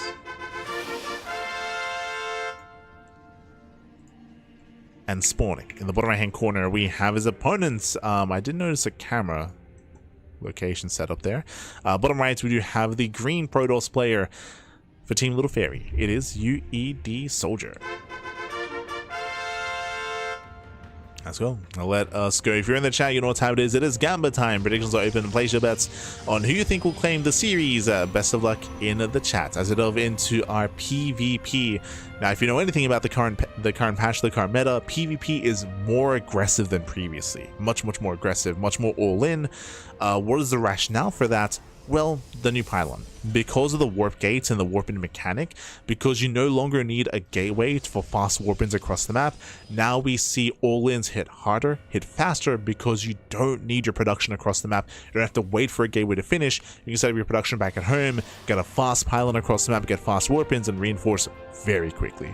So we've been seeing an uptick when it comes to 1 base all-ins and 2 base all-ins. So 1 base all-ins, 2 base all-ins have been much more common in PvP. In saying that though, I will say that European PvP has always been more macro-oriented than Korean PvP.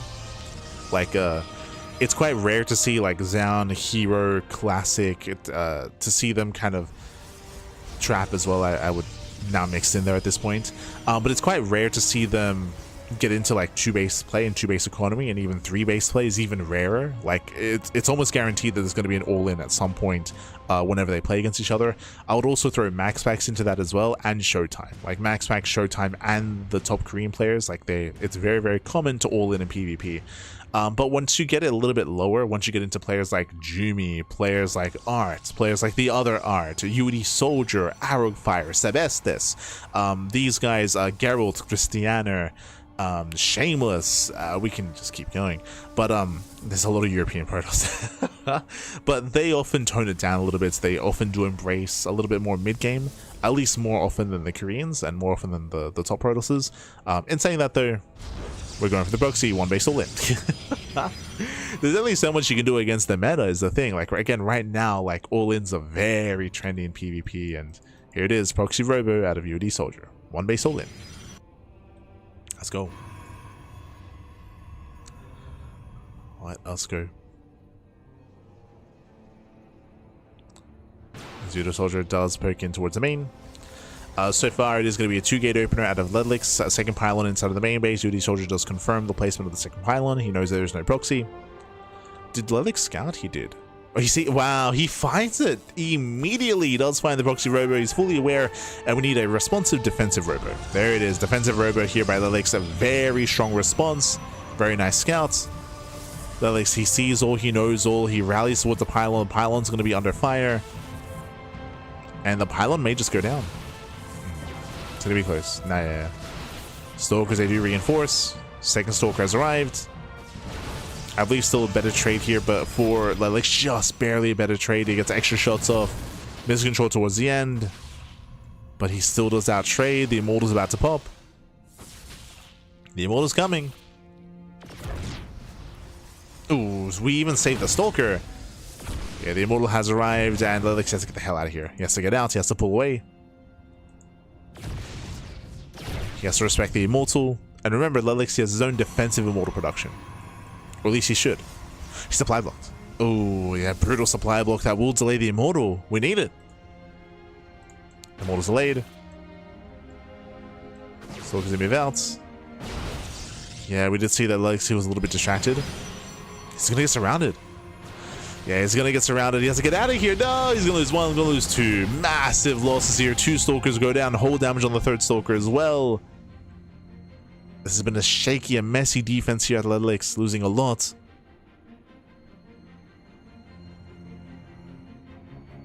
As we're going for the War Prism. Is that Immortal trapped? It is. No shot. The Sim City. The Immortal's trapped. As Ledlix is going to bypass the main army. I guess we're going for a base trade. We're going to wait for the Prism. The Immortal. Let him out, Pappy. Let him out. Oh, no. There we go. This will delay the push. Does delay. On the high ground, we have a sentry. We have a force field, more importantly. Battery, Immortal. Second Immortal's coming in. It's very risky to go for this counterattack, but I would say Ledlix, he has enough to defend. He has enough to defend. Pushing up the ramp. UD Soldier, he's all in. He's all in. Shows that force field. Oh, very nice force field. Blocks down the army. Zoning it away. At the same time, Ledlix, he's breaking into the main base. Force field is misplaced. Pylons are going down. There's recall. Yeah, recall back home as well. So very nicely done here by Ledlix. Forcing back the army. That's a kill, not a cancel. Stalkers, they pull away. 0 losses here for Ledlix. The Immortal drop does hit the main. But Ledlix, he's all over this. He'll lose 4 workers and he's down 1 probe.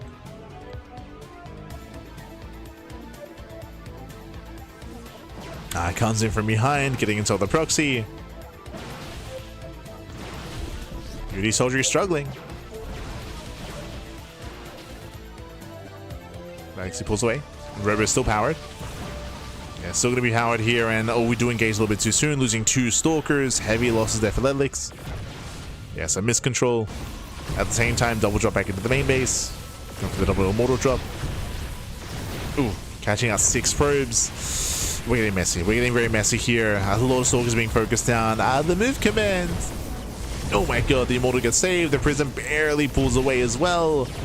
And a better fight for UD Soldier here. Much more efficient. Takes down 9 probes. Takes down all the Stalkers. Now going for the sentries as well. The Immortal does go down. It's messy. It's very, very messy here. Again, that looks down to 13 probes. Barely an economy. The longer this goes on, the better it is for UD Soldier. What do we have to defend though? UD Soldier, he has no defensive Immortals. Robo's killed. True, Robo's killed. Suddenly, Ledlix is all in. So the turns of table. The turns of table, that Ledlix is all in. He has the bigger army. Jumping into the main base. Oh, tries to. So in head-on fights, I do favor Lelix because of the Immortals, but over time, UD Soldier is building up Phoenixes. He's building up Phoenixes, so he has anti-air, he can also lift the Immortals. Does give chase. This is risky. Yeah, this is a little bit risky here, but he will kill the Prism. One more shot goes off. Ay, ay, ay. Takes down the Prism, no high ground. Going for the, yeah, he needs Hallucination Immortal. Needs that high ground. It does get that vision. Recalls the Prism back home. And Prism has returned. Remember, Lelix is all in. Ooh, Sentry goes down. Catching out a Sentry. Actually recalling back home. Yeah, it does recall. Pulls everything else. UD Soldier, he's outscaling. He's outscaling, Bappy.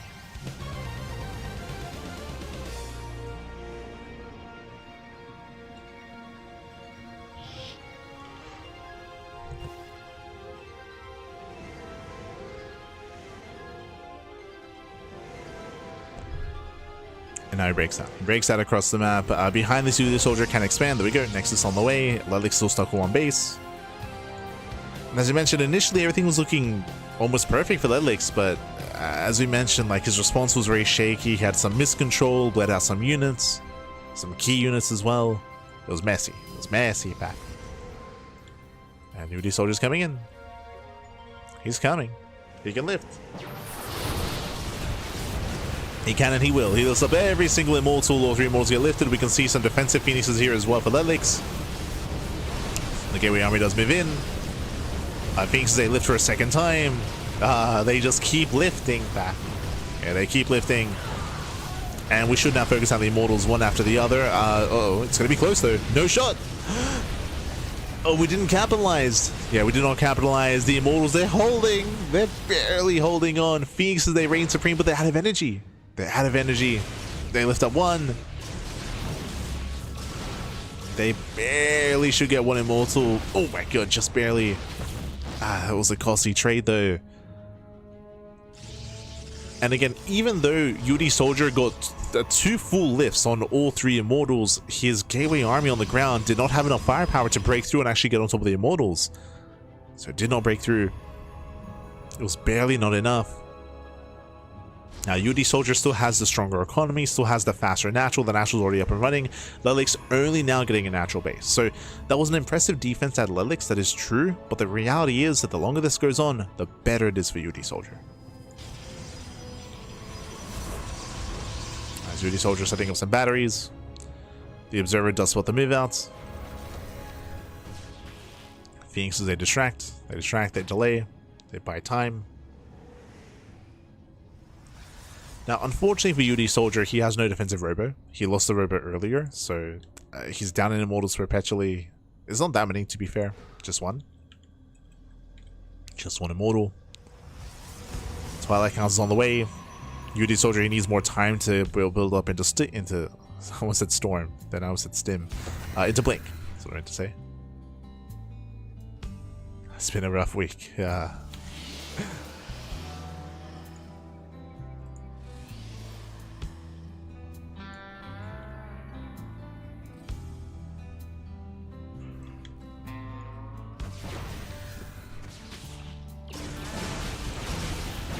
Phoenixes, they do end up trading here, losing 1 Phoenix for the Prism. Once again, another bad trade here by UD Soldier. Snipes the War Prism. Pulls back. Tops up the army.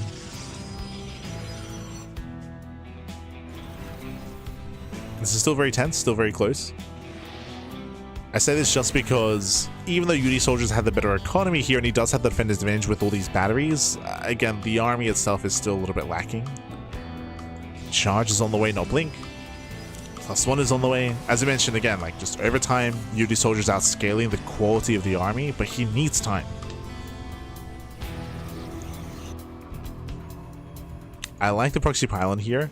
It's a way to reinforce where you're not reliant on the War Prism. The War Prism just keeps being sniped. It just keeps getting sniped. So we actually have a reinforcement point. The War Prisms are here. And it's go time.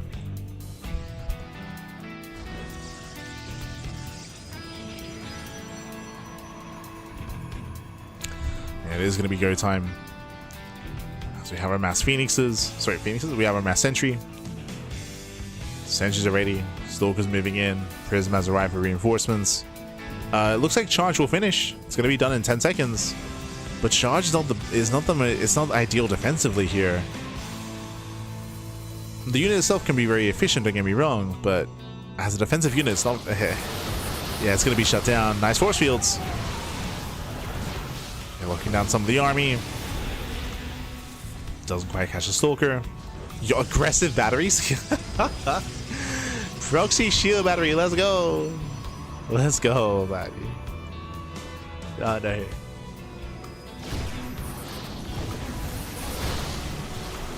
Immortal's going to be focused down. Nice save. And nice save with the Immortal. Does kite back.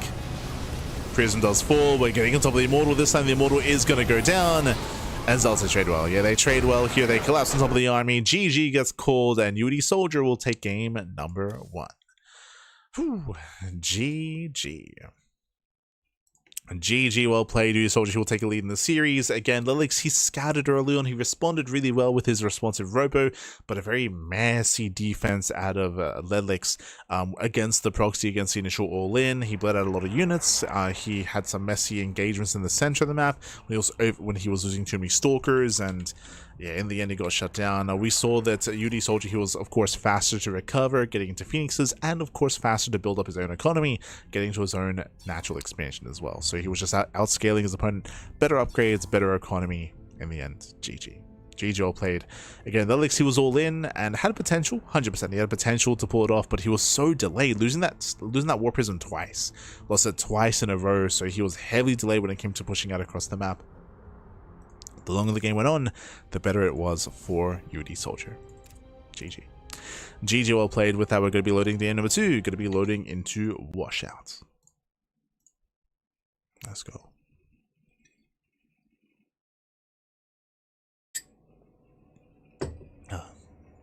Loading into Washout.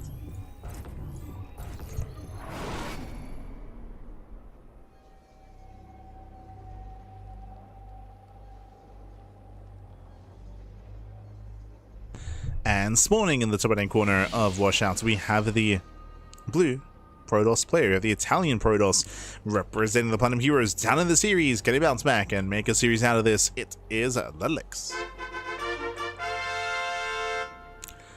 And spawning in the bottom right-hand corner, we have the green Protoss player, representing Team Little Fairy. It is UED Soldier. Let's go. Let us go, as we are going to be opening up, going to be settling in. So we have a game number 2 here. Remember, game 1, UD Soldier did open up with a Proxy Robo. When Proxy Robo, 1 base all in. In the end, the game continued from there. It was still a very shaky, kind of like back and forth. In the end, UD Soldier did actually gain a lot of value. He was able to pick off some key units and, of course, expand behind it and build back up, going into his own Stargate play, into his own Phoenixes. There was definitely opportunities for Lelix to be able to punish UD Soldier, but alas, wasn't quite able to.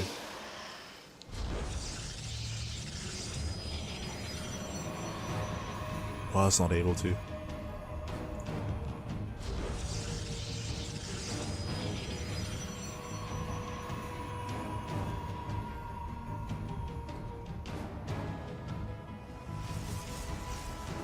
And with that, we're now getting into game number 2.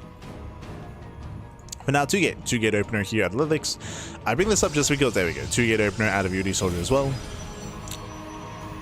So more or less mirrored starts. Lelix does have a slightly earlier gas, so earlier gas. UD Soldier to make up for that does go double gas to catch up. So again, a slight variance when it comes to the opener. And we'll see if anyone decides to commit to proxy.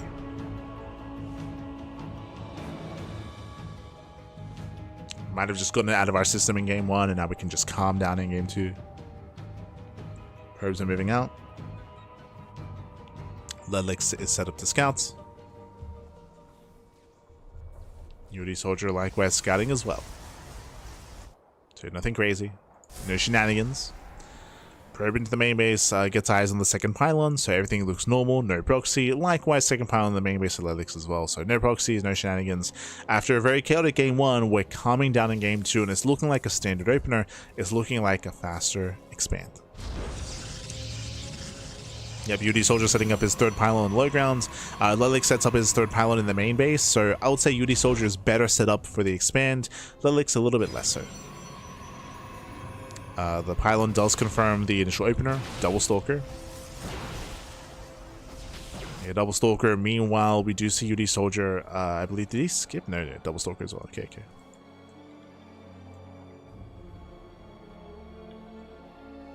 Let's see who shoots first. My eyes are on that probe. Yeah, better engage here for UD Soldier. The probe is still active. 2 more gates, 1 base all in. Wow. So I love that he threw down the pylon on the low ground to make it look like he wanted to expand. Lelix, he saw the pylon. Lelix, he takes the bait, he expands. And UD Soldier, he's going for the 1 base all in. 1 base all in. Remember what we said at the beginning of the series. It's going to be a 4-gate all in. You don't need a proxy the gateway anymore. You just need a regular pylon. And the probe is here. Oh no, he's going to get scouted. Oh, yeah, a little bit too ambitious. He gets spotted. Stalker's on the high ground. The pylon is seen. UD Soldier, he will protect the pylon, but now Lelix knows. Now he's aware. Now he's aware of the all in. He's at least able to scout, throws down some batteries. Does need a little bit more time. Oof. I will lose Sentry. Yeah, Sentry goes down. Stalker getting low. Oh, doesn't quite pick it off. But that was all the force fields. That was 3 force fields spent. The Sentry was still killed. And now Lelix is out of force field energy for now.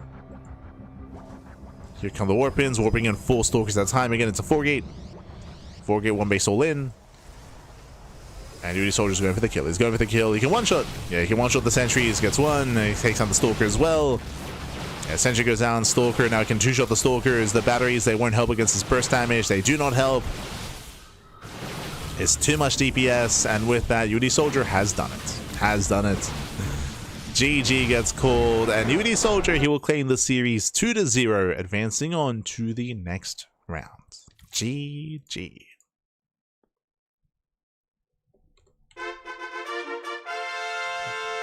GG, well played. Congratulations, UD Soldier. He will claim the series. He will advance on. Again, my condolences to Lelix.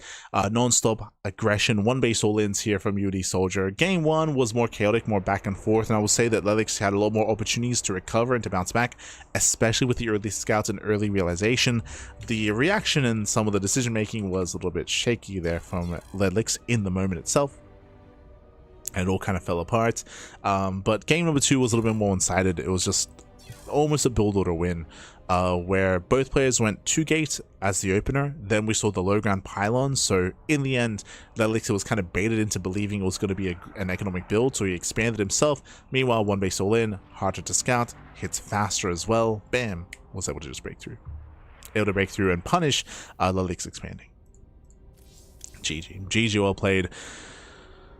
With that, we are going to be going on a break. We're going to be going on a break here. We are currently 4 series in. We have 3 series left. After the break, we're going to be jumping into another PVT. It's going to be Jumy. It's going to be Jumy going up against Milky Cow in a PVT matchup. I'm looking forward to it, of course, as these are 2 very aggressive and very unorthodox players. So it's going to be Jumy coming up next. Jumy versus Milky Cow, followed by Moja versus Sebestus, and GgMaChine versus Minizerg UA. Oh boy, so TVP, followed by another TVP, followed by a ZVZ at the end of the broadcast. So we're going to be going on a short break. When we come back, we'll see you soon with our next matchup. See you soon after the break.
And welcome back, everyone. Welcome back here to the OSC Elite Rising Star number 20, day number 2. We are here, we return. We are halfway through the broadcast. We just wrapped up with our first 4 best of 3s, and now we're back with our final 3 matchups. Up first is going to be a best of 3 between Jumy and Milky Cow. Let's go. Let us go again. For those who are just now tuning in, this is the OSC Elite Rising Star tournament. This is for the up-and-coming talent in the StarCraft scene, so don't expect to see players like Bjorn or like Shin or Raynor or Serral or Clem or Max Pax or anything like that.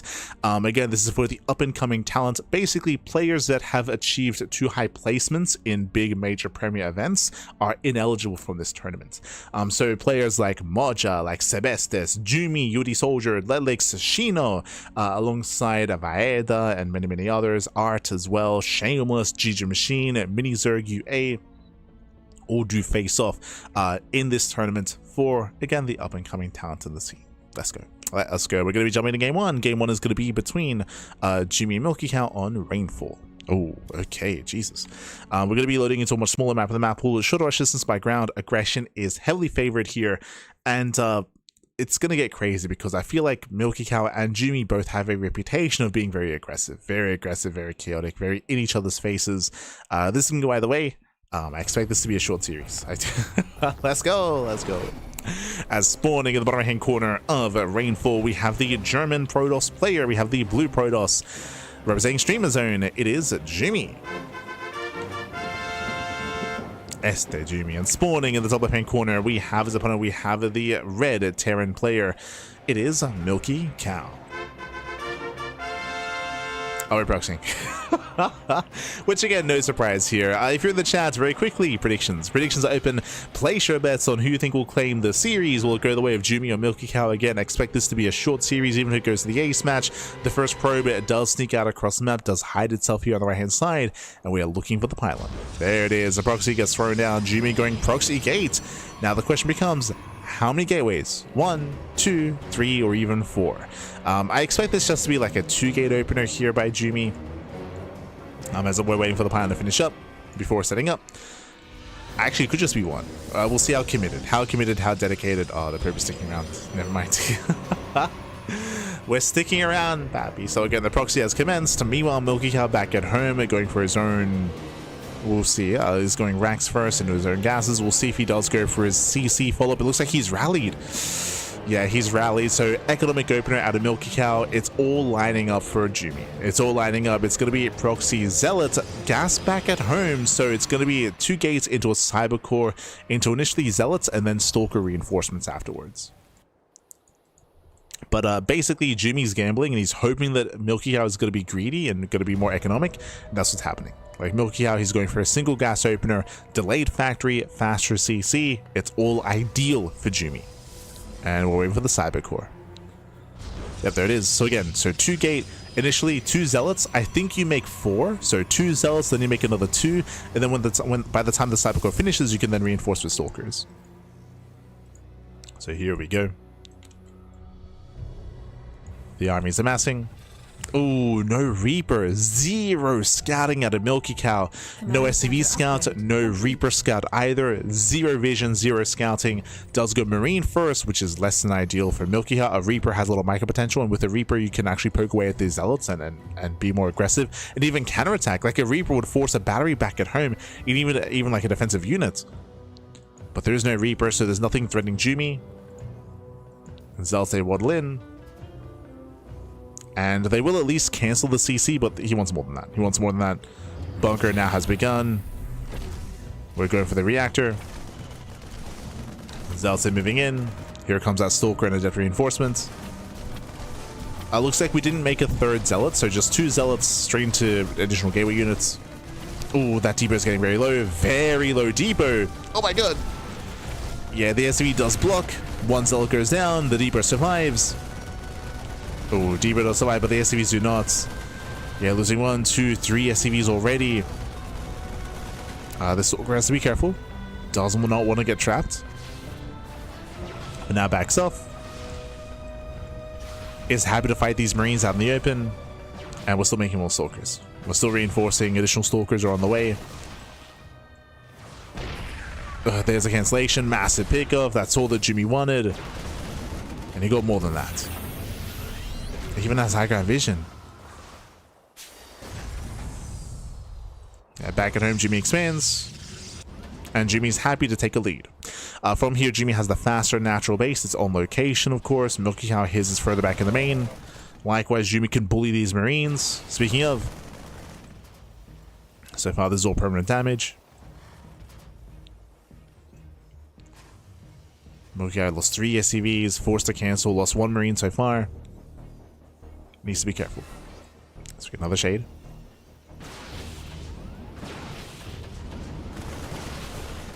Does cancel. Shade's cancelled. Milky Eye is contained.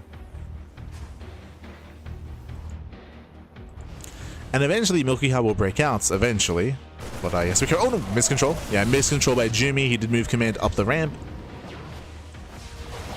So Jumy did miscontrol. We'll see if Milky Eye can force out some more mistakes. Does start to step in. Jumy late reaction. Yeah, some delayed reactions here by Jumy, costing him some units. Not good.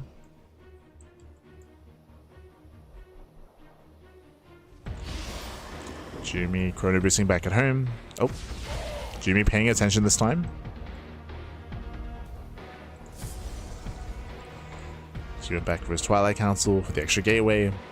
Twilight Council is now done. We need a little bit more gas. There it is. A blink is now on the way. Jumy panning back over.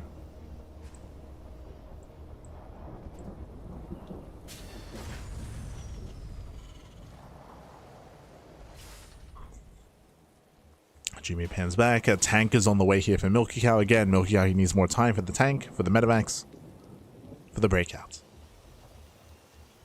So then Jumy freely getting into 2-base economy.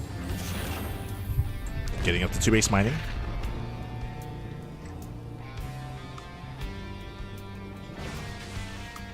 Oh.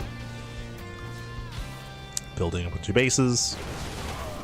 Catching at 1, 2, 3. 2. Yeah, 2 Marines go down. 3, 4. Oh my god. 4 Marines do fall. Nice pickups out of Jumy. Tank does on siege. Jumy, he can pick up another Marine. And he does. And he gets 1 more Marine. Nice shuffling out of Jumy. Nice juggling out of Milky Cow though. Saves a tank, but still bleeds out so many Marines. Oof. Yeah, a lot of Marines gonna be going down. This is getting out of hand. It's getting out of hand. Jumy, he does reinforce. There's an opening. Jumy. Does he commit? Some of the Stalkers are low. Yeah, 2 of these Stalkers are very low. Jumy gets forced back, and with that, Milky Cow defense. Did cost him 16. Oh, 16 Marines go down.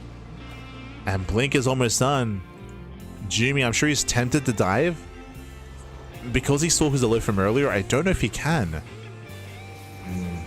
On siege.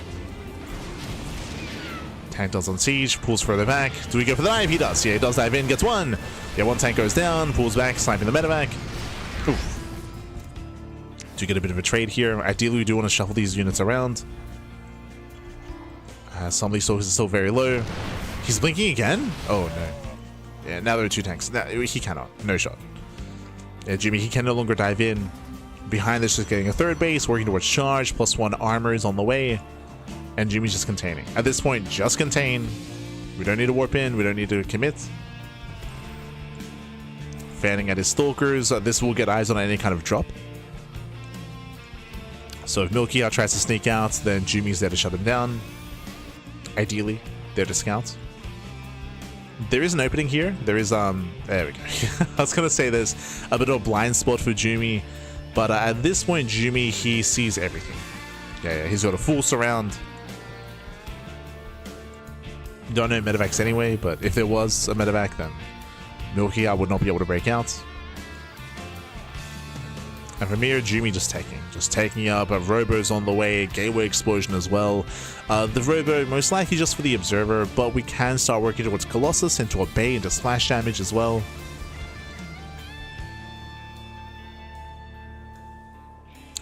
Meanwhile, Milky Cow, he has an option to make. He has a choice to make. Oh, he's made his choice. I was going to say he can turn this into a 2-base all-in, but no, Milky Cow is getting a 3rd CC. So no all-in out of Milky Cow. He is expanding. Meanwhile, no Bay, it's going to be a Templar Archive. Storm, not Colossus for Jumy. Building up into Storm.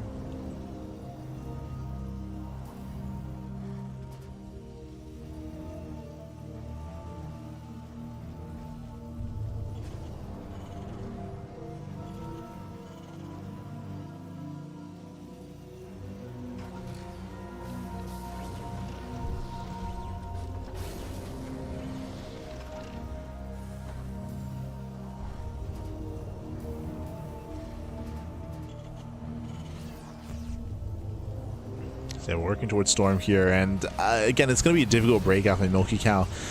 He's going to be careful, of course. He does have to be careful. Does start to break out. Jumy back at home, building up his Zealots.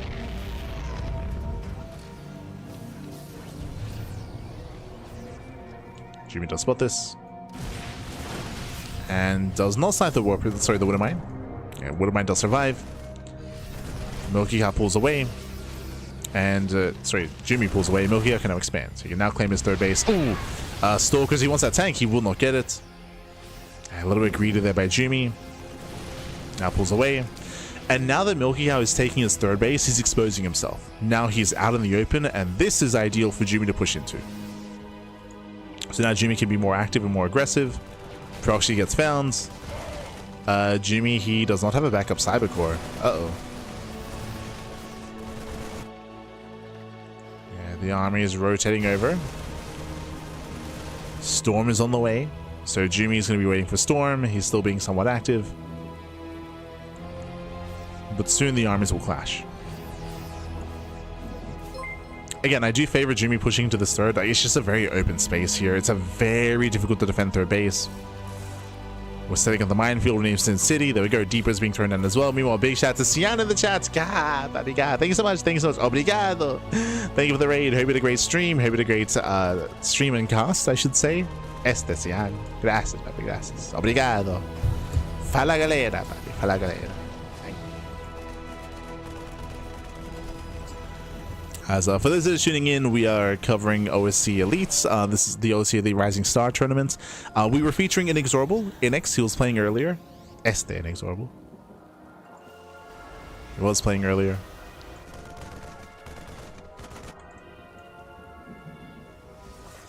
Fala.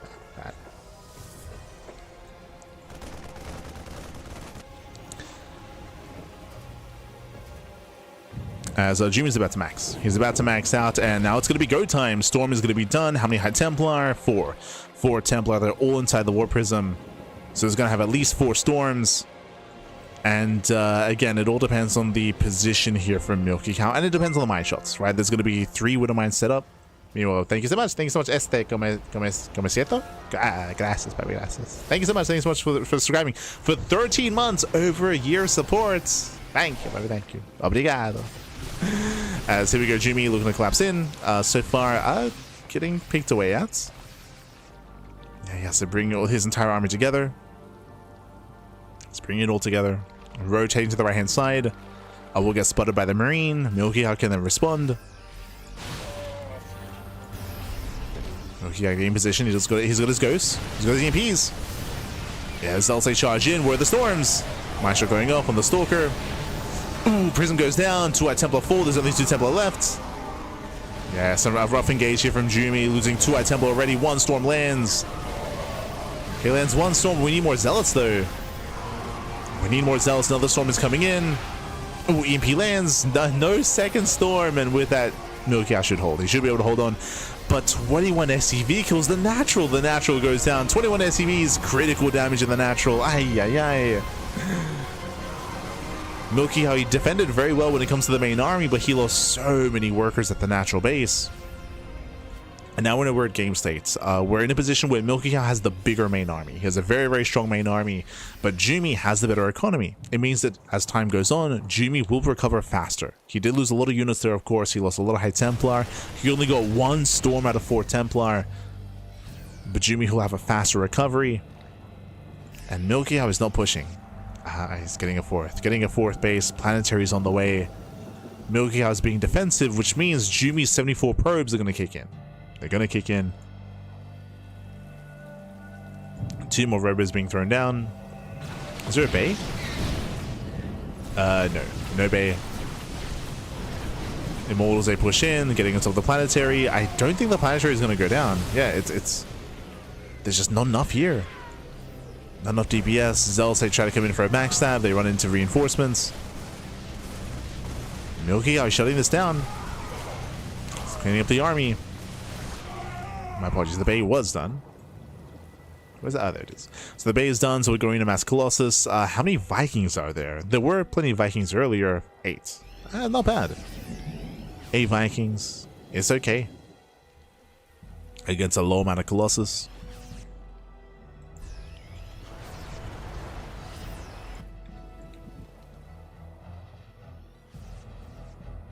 Jumy going for the run by.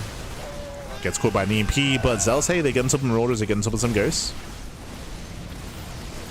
2 Marauders going down, 1 Ghost going down as well. Zealots, they peel off into the mineral line, picking up more SCVs. It's a lot of workers falling once again. Oof. So once again, we have Jumy getting some economic damage, but the main fight goes in favor of Milky How. Does go in favor. Zealots still looking for damage. Moving in, they get cleaned up. 15 SCV kills. Zealot armor as they continue. And again, this is keeping the economy low for Milky How. It's keeping the production low as well. So armors, they just keep coming, and they trade well. They're very efficient. Picking up more SCVs, collapsing on Marauders. And Marauders going down 20 SCV kills. This is getting out of hand. Jumy pushing in, boys are being pulled, and the army's out of position. Yeah, Milky How, he's out of position. Colossus have arrived, they can go for the SCVs. For now, they're going for the planetary, which is not ideal. Oh my god. Okay, Storm lands. Punishing the Vikings. Zealots have finally been cleaned up.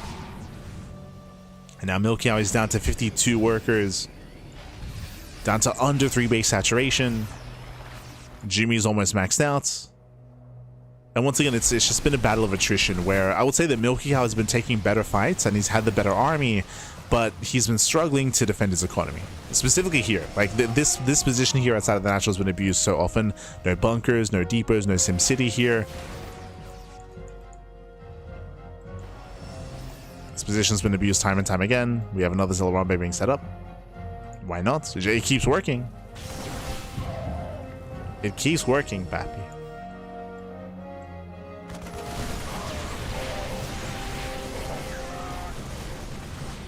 And I see EMP on the Zealots. This time Milky How does catch.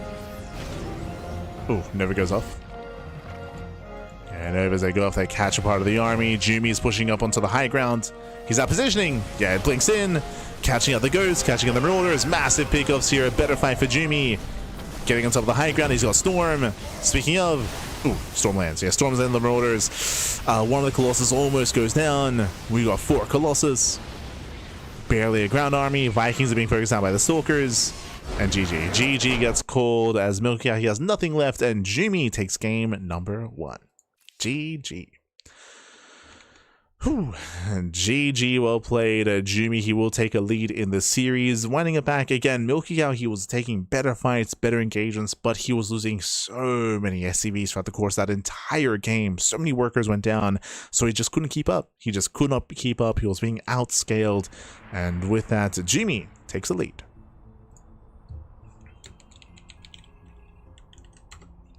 Does take a lead. Now we're getting into our next game.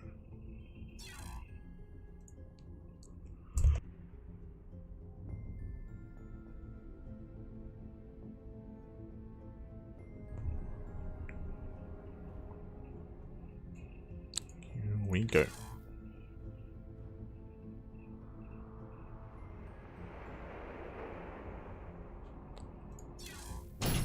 Oh, Jesus. as game number 2 is going to be loading into lockdown. Okay, back into lockdown. So we go from one extreme to the other, where rainfall was a much more aggressive map of the map pool. Meanwhile, lockdown is a bit of a larger map, but typically leads into more mid-game play as well. We'll see. Bearing in mind that game 1 did begin with Jumy going for a proxy, when proxy 2 gate, and Jumy took a massive lead early on. I say massive, he took a lead early on, was able to get comfortable. And we'll see how we open up this time. And spawning in the bottom hand corner of lockdown, we have the German Protoss player. We have the blue Protoss. Oh, representing Streamer Zone, it is Jumy. Leading the series 1-0. And spawning in the top right hand corner, we have the opponent. We have the red Terran player. We have the red Terran. Representing Stallion Ball sometimes. It is Milky Cow. Let's go. Let us go. As we're getting into our next game, as we're continuing our series, of course, and we'll see how Jumy does open up. Remember, last game we did begin with a proxy 2 gates, and from there Jumy was able to contain Milky Cow, force to cancel the CC, and kind of gain map control and kind of get into the driver's seat. This time we should be seeing, though, a much more standard opener. We do have a ramp coming into the natural. It's a much more secure base. Likewise, longer rushes by ground as well, so proxies are not anywhere near as powerful on this map. But we'll see. We shall see. There are 3 Colossus producing at a time there for a second. Yeah, we got up to 4 Colossus towards the end. I don't think the triple robot production was too impactful there. It was just a harass, right? The Zealot run-bys were kind of like the key winning move there for Jumy. Just non-stop run-bys, non-stop counterattacks, just punishing the economy, crippling the economy even, and tearing Milky Cow apart. Again, Milky Cow had a really hard time keeping up and defending, keeping up with the army. But let's go. Let's go. For now, we're back into lockdown. We've been seeing lockdown quite a bit here tonight. Quite a bit.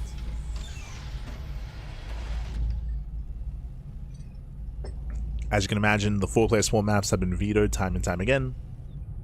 You typically only see them in best of 5s. Like best of 5 territory, that's when we can finally embrace some of the more unorthodox maps in the map pool. Otherwise, lockdown, Attorney's Edge, Sanctuary 3 is kind of what we expect.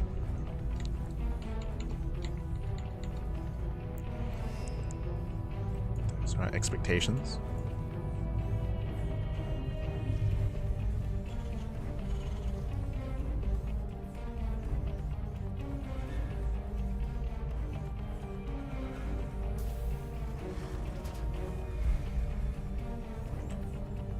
Otherwise, this time, no proxy, no shenanigans. Jumy just going for his own gate, cyber, expand. So, standard opener out of Jumy, just building up, opening up here. And likewise, Milky Cow will be able to go for his own economic start, and this time will not be cancelled. This time he won't be disrupted. So, a much more tame, a much more calm early game here. This time, Milky Cow can get into his game, right? He can actually get into what he wanted to embrace previously. He can get into his build and show us so much more comfortable early to mid game. Much more comfortable.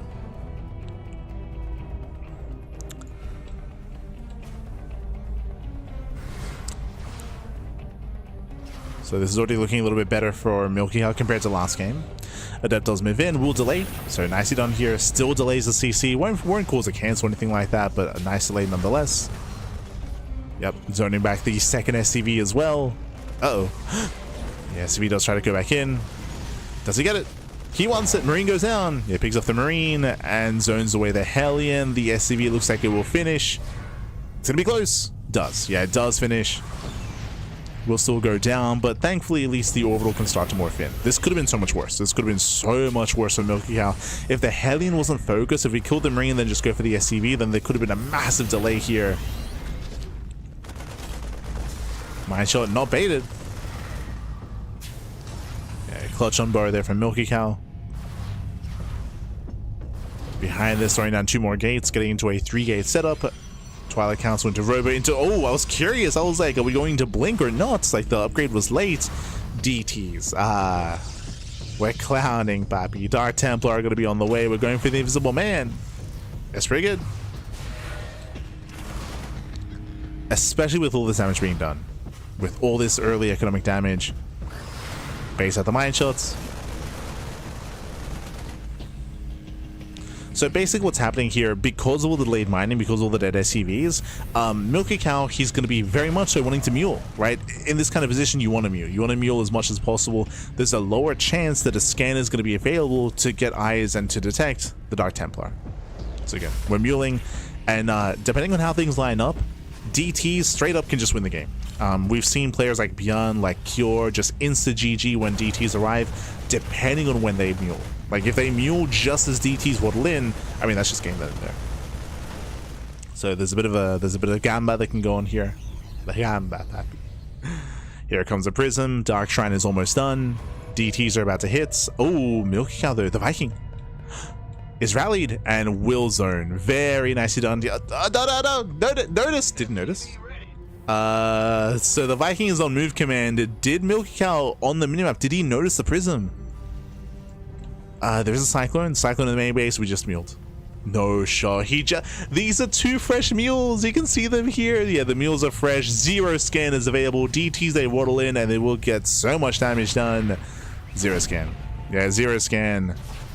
Oof. Raven is on the way, but this is going to be game-ending damage. Straight up at the same time. Mine drop into the main base. Jumy does react. He does Jesus. He does react, does pull away. Minimal losses, more damage, more kills. We're not really being too attentive here. With these DTs are just on A move, so they're not really getting too much done. There we go. We could be target firing, so not the most amount of damage being dealt. There's the first scan. 9 SCV kills. 9 SCVs. Look at how much damage was dealt to the CC. This could have been an extra like 5 worker kills. So yeah, a little bit messy, just lacking control there from Jumy, but still really good damage. Even here, for example, like he's targeting the CC when he could be going for SCVs. I mean, this is getting a lot done. Milky, he's distracted. No shot. Jesus. Does he kill? What? Oh my god. But again, that could have been like another like 6-7 SCV kills instead of intentionally targeting down the CC. So yeah, a little bit messy there from Jumy. I mean, still good damage, but could have been more. Could have been more. Uh oh, the mind jump. Yeah, mind jump moves in. So far, killing the Stalker. One more shot left.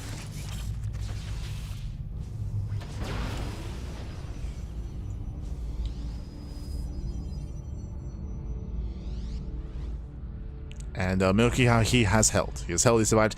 Now Milky Cow, he's still behind. We see 34 SCVs to 51 probes, so Jumy has a massive economic lead. Again, the game could have been over by now, so Milky Cow does at least survive the aggression, does survive the DTs, but he's limping along, to be honest. Like, he's kind of limping along here. The soup is lying to you. True. The supply doesn't really tell you the tale of Jumy having a bigger economy and that soon translating into a larger army. It's not there yet, but Warp Gate is now done and we do have that gateway production going. Basically, very soon, very quickly, if Jumy's left alone, he will very quickly outscale Milky Cow. So Milky Cow is all in. At this one, he's all in. He needs to do damage now when he has a comparable army. The army sizes are, again, neck and neck. So this would be the time to push. But Jumy's getting ready. No battery, true. Yeah, no batteries in position. Tanks, they siege up. They get within range of the Nexus. Probe's going to be going down.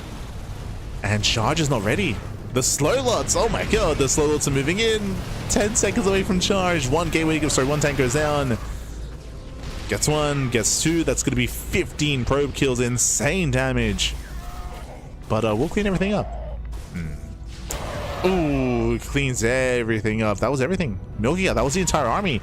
He doesn't really have much left at home. 0 tanks, 0 medevacs.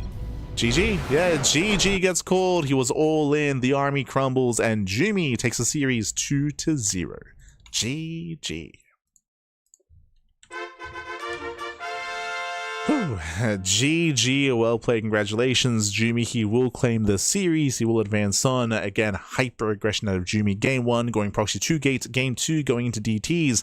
A little bit lackluster when it comes to how much damage the DTs dealt. They still won Jumy the game, true, but Could have been even more damage. Was a little bit inattentive, but despite that, still was able to just get enough to gain a massive lead to force Milky Cow into the all-in, and the all-in did crumble. Did crumble in the end. Jumy shut it down with the slow lots, and with that, Jumy does take the 2-0, and Jumy, he will advance on into said next round. Up next, though, we do have another TVP ready for you. 2 series left tonight.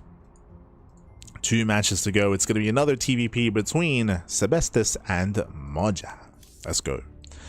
Here we go. Moja, the German Terran, up against Sebestis, the Protoss player from Czechia. Vamonos. Going to be loading into game 1. Going to be loading into at Attorney's Edge.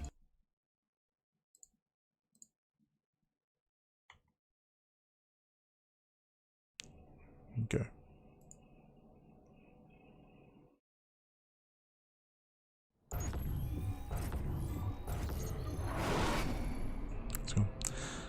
Let's go. As we are jumping into our best of 3 and spawning in the top left-hand corner of Attorney's Edge, we have the yellow Protoss player, the yellow Protoss himself from the land of Czechia, representing Team Roddy. It is Sebestis. And spawning in the bottom right-hand corner, we have the red Terran player, the red Terran, the German Terran. It is Moja. Moja is a hyper-aggressive player. We're expecting cheese, we're expecting aggression, and we're going for the proxy racks. At the same time, proxy pylon. If you're in the chat, Gamba. It's prediction time. Predictions are open. Place your bets on who you think will claim the series. Again, expect this to be another short one, just like the Jumy versus Milky Cow series. Proxy racks versus proxy gateway.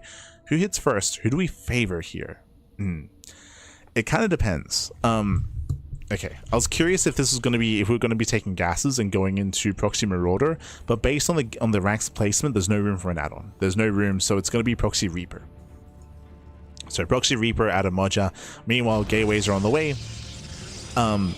If Moja does not let his Reaper get surrounded, then his Reaper will be able to pick away and completely shut down the mineral line. At the same time, because there is 0 production buildings back at home, proxy zealots will wreak havoc as well. So we're gonna get very messy. We're gonna get very, very messy. There's a world where maybe the Reaper races home. Maybe the Reaper races home to defend, to be able to micro against the zealots, and then you can save SCVs. But then Sebestis will have the better economy, and he'll be able to just tech up into a cybercore, into gases as well. So yeah, it's gonna get messy. Let's go. eBay block as well. Moja does not scout the main. He does not see that a gateway is missing. Zealots are on the way. Gas is not being taken. I think I favor Sebestis here. I think I favor Sebestis because it's going to be proxy zealots into proxy stalker. It's the same build that Jumy went for against Milky on game 1 on Rainfall. So same build that Jumy went for. But the Reaper will wreak havoc. There's no defensive warpins. We're going up to 3 and 4 zealots. Reaper's arrived. The Reaper does reveal itself. And the Reaper cannot get surrounded. If the Reaper gets surrounded, that's game. So we got to pull back. Factory is going to be on the way. Zealots will be able to delay the factory. So far, 3 probe kills. Getting up to 3, getting up to 4. Yeah, a lot of probes are going to be going down at the same time. Boys are being pulled. That factory is getting low. Stalkers are coming. Oh my god.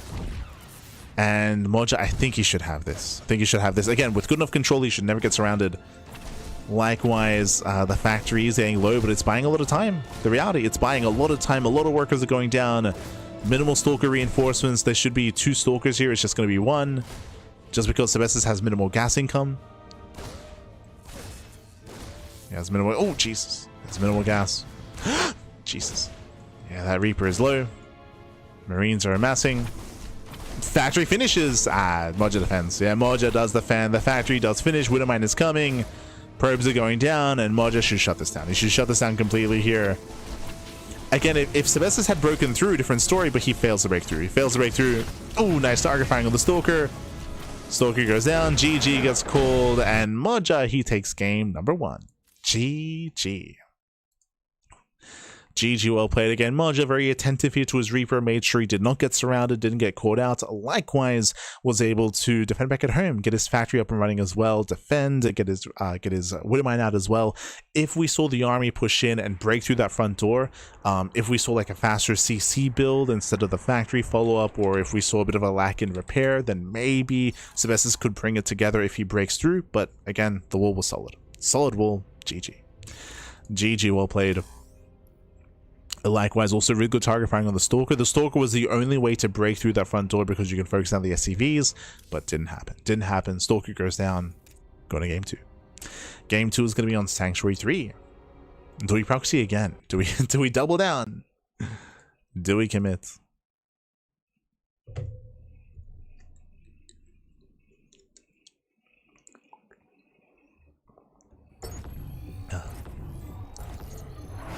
As spawning in the bottom left-hand corner of Sanctuary 3, we have the yellow Protoss player from the land of Czechia. Land of Czechia down in the series, representing Team Roddy. Can he bounce back? Can he force the ace match? Can he make a series out of this? It is Sebestus. And spawning in the top right-hand corner, we have the German Terran player. We have the red Terran leading the series 1-0. We'll see if he can claim it here and now. It is Moja. Can he run away with it? Now again, we're opening up. Going to be opening up here. This time, Pylon is back at home. Depot's back at home. There's no SCV on the map. This time, no proxy. No proxy, no shenanigans. Again, welcome to Sanctuary 3. We do have a ramp coming into the natural, so a much more secure 2-base setup. Much more secure. So you're secure in 2 bases, you can fortify yourself, and because of that, there's a higher chance that we do embrace the mid-game. Higher chance.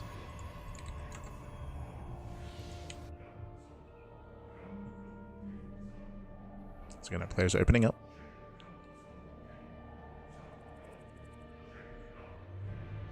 From here, we're opening up.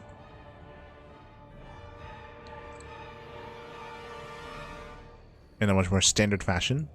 Likewise, we're expecting only a single gas open out of Moja. Hello.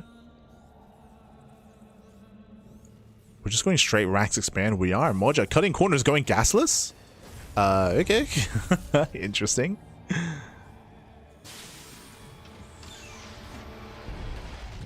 Yeah, skipping his Reaper, opening up gasless. This is a very greedy build out of Moja, as he's going for the faster CC on the high ground. Very greedy. And so this is, he scouted, by the way. He saw the lack of gas. And we'll see if he can punish. Oh. Yeah, so far sniping a probe.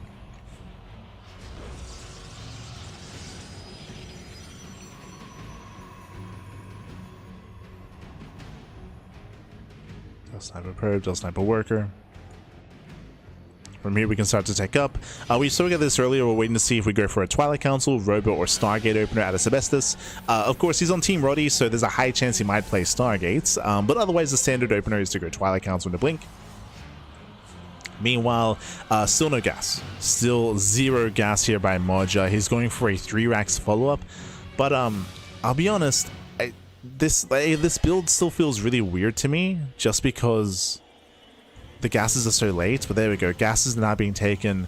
I'm curious to see how this lines up with the add-ons, with the tech labs and with Stim. Like, I feel like these gases are still a little bit too late. Yeah, they're still too late. So a very greedy opener into a 3-rack Stim timing. The timing is still going to hit quite hard, for sure. But as you can see, like, yeah, we're like, it's not really lined up for add-ons.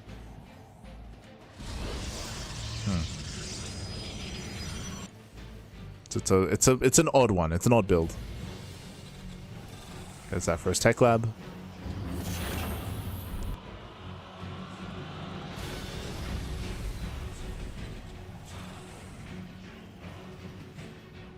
And again, we're getting into Stim, combat shields. We're going to be going for a very strong bio timing. It's going to be on Sebestus to confirm what's going on. He is yet to scout. He's yet to scout. He can assume that this is what's happening just because he knows about the gasless opener. True. So he knows that if it was going to be a factory, it's going to be very, very late to the point where it wouldn't make any sense. He might think it's a 3cc build though. This could be a 3 racks based on what he had seen, or it could be 3cc 3 racks instead. So in Sebastian's mind, there's still a bunch of options. Unless Moja's known for this on the ladder, right? Like Moja, he doesn't really compete in many tournaments, so I can't really speak too much to his tendencies and to what he's known for. It's possible that Sebastian knows that Moja likes going gases into 3 racks and doesn't go 3cc, because Sebastian's being hyper aggressive here. Jesus, how many gates? 3. No Twilight Council. Oh, my apologies. Yeah, he's being hyper aggressive. 3 gate aggression, no Twilight Council, no upgrade, and with that back in the natural. What do we have to defend? A good amount of Marines, but they're in the main. Yeah, the Marines are in the main base. Bunker's exposed. The bunker should go down. No repair. Massive pickoff. And without any upgrades, the Bio Army is going to struggle here. Stalkers are going to kite away. They kite back. Catching out 5 SCVs. 1 Stalker may go down. Oh, does shuffle back his units. Ideally, wants to pull back those weakened Stalkers. There we go. One of them is a little bit far forward here, but overall does pull away. 8 SCV kills, nice damage. He's also confirmed the 3x, right? He's confirmed based on the bio setup here. He knows. Sebastian is aware. Twilight Council is now on the way. Into blink. We can go into charge if he so chose to. Like, that's another option here, a viable option. Nice one, Sebastian. Does pick in with those Stalkers. Ideally, he wants to bait the army out, but Stim is now done. Yeah, Stim is done. Sebastian kites back to the ramp. Charge is on the way. No blink. This makes sense. Charge is a really good way to shut down these early bio pushes. Zealots just have their way with Marines and with Marauders as well, if they're in numbers. You do need a high number of Zealots. Sebastian's already claiming his 3rd. Moja's coming.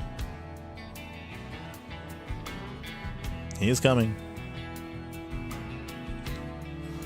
He's got all 3 upgrades: Stim, Combat Shields, and Concussive Shell. We have 1 battery on the way at the 3rd.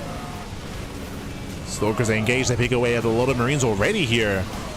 Yeah, a lot of Marines go down, but again, there's no blink. Oh, it's a messy trade. Losing a lot of Stalkers here. Does cut back to the battery. And cleans everything up. Yeah, cleans up all the Marines in the end. Sebastian's barely holding on. It was a messy trade. It was an expensive trade, losing 10 Stalkers. Look at the gas trade here. Similar minerals, but heavy gas losses for Sebastian. Oof. I mean, that's vanilla Stalkers for you. So expensive trade here for Sebastian.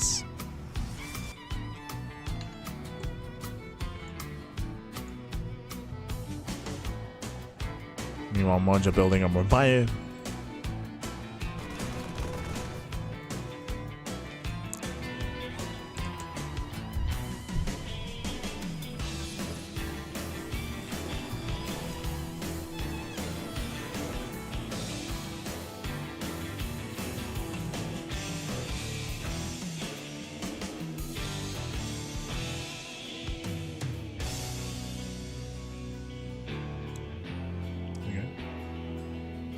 Moja's moving in. Yeah, Moja is reinforced. So far, there's no splash damage. This time, there is charge, so charge will help. But it's still going to be a really difficult defense here for Sebastian. It's going to be a tough hold. Moja moves in. Sebastian, he does collapse forward here. Woodermine is going to unburrow. Yeah, better mine shot, better mine connection. Zealots go down. Marauders, they are barely going to break through the Zealots, but can they get on top of the Stalkers? Nah, they cannot. Yeah, they barely cannot. There's just barely not enough bio. Still pushing in. Here come more Warpins. In this kind of position, I would say that regular gateways are superior to warp gates, just because, like, of the faster production. Just as a fun fact. Specifically in this kind of, like, defensive position. Here we go. So far, the Bio Army does kite well. Catching out 2 more Zealots. And the Sentry. Colossus is on the way. Nice pick up here on the Stalker. Yeah, very nice pick off. Bearing in mind that behind this, that Moja's third base is very late. I'm just now noticing that Sebestis is getting a fourth base and Moja just now starting up his third. So Moja's very committed. He's hyper aggressive here. Very, very committed on 2 bases. And he's failing to break through. The Colossus has arrived. Now there's one Colossus. Moja, he's on the timer. Now there's splash damage. Mine Shot gets spent on one Zealot. Sebestis is moving in.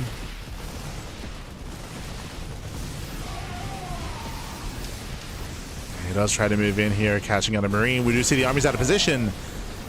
Yeah, Marauders, they rotate over, they get on top of the high grounds. Catching on more Zealots. Stimming forward, he wants a Colossus. Oh my god, barely doesn't get it. There we go, Colossus goes down. Bleeds out so many Marauders in the process though, and with that, Sebestis holds. Yeah, Sebestis, he does hold on. Cleans up the majority of the Marauders. That split towards the end. And Moja's running out of steam. He's running out of steam here. Team chat, would be nice to poke a few Zelts across the map. Moja's all in. So Moja, he was all in. Sebestis, he needed everything there to defend. And with that, Moja now falls behind. Moja is falling behind. He's now getting his own third base up and running. Again, Sebestis, he's already fully saturating his 4th expansion, or getting up to full saturation. And now we're taking up. Sebestis, he's kind of weathered the storm. Like, that was the scariest moment, was surviving on 3 bases. He does survive, he does hold, he's building up more Colossus. Now we can embrace a longer game. As we do so, Moja's in a worse position. He still needs a little bit more. Thankfully, he has some tech, so he's working towards some Ghost production. Vikings are amassing as well. It's still quite tense here. I would say the pressure is still on Moja to get more damage done, to trade more.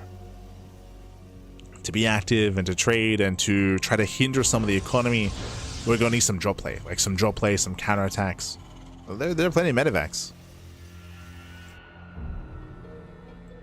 But Moja cannot just leave Sebestis alone. If he leaves him alone, Sebestis is going to get another base. He'll be building up to 5 bases. Yeah, you can see the momentum swing. The momentum is very quickly swinging here. Sebestis has map control, setting up a Zealot run by. Sebestis is now pushing towards the 3rd base. Moja's in trouble. Zealots say move in, they distract. Moja peels off some units, main army's pushing in. And Moja doesn't have enough on the ground. Remember, a lot of the supply are in medevacs. A lot of medevacs, a lot of Vikings. Very little on the ground. 14 SCV kills. Brutal damage, getting the entire mineral line. And Zealots, they continue, they just continue to move in. And again, Moja can't, he doesn't have the supply to defend, is the issue. Like, he just does not have enough on the ground. He can't do both at once, I should say. Like, defend against the Zealots and also defend against the main army. And Sebestis, he snowballs out of control. Yeah, he snowballs out of control. Nice force field, zones away the army, pushing in towards the natural. Ooh, one Colossus goes down to the Vikings. We'll lose both Colossus. Again, there's a lot of Vikings, but the ground army's not there. He's zoned away. He's locked out of his own natural. Gets 18 more SCVs. Yeah, 18 more SCVs go down. Zealots, they collapse in the army. They clean up all the Vikings, which means we can go back into Colossus. Ooh, Nova's connecting. And we're looking to force the ace match. We're looking to bring it all the way to game number 3 here. Nice control here with the drop play, saving some of the Marauders towards the end. But that is still 29 SCV kills. 29 SCVs going down, critical economic damage. And Sebestis getting a 5th. His 5th base is now getting up. Getting to 5 bases. Building up more Disruptors, more Colossus. As I mentioned, it all just came down to surviving that early all-in. That initial all-in from Moja. And once Sebestis survived that, you can see everything just quickly swing in his favor.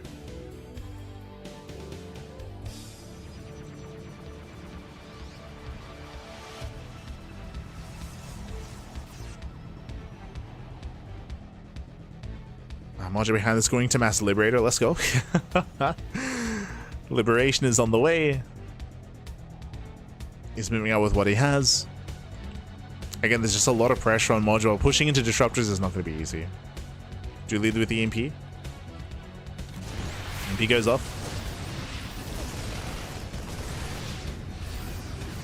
We have 3 Novas. One is on cooldown. Vikings, they lands. as he did not see the Colossus.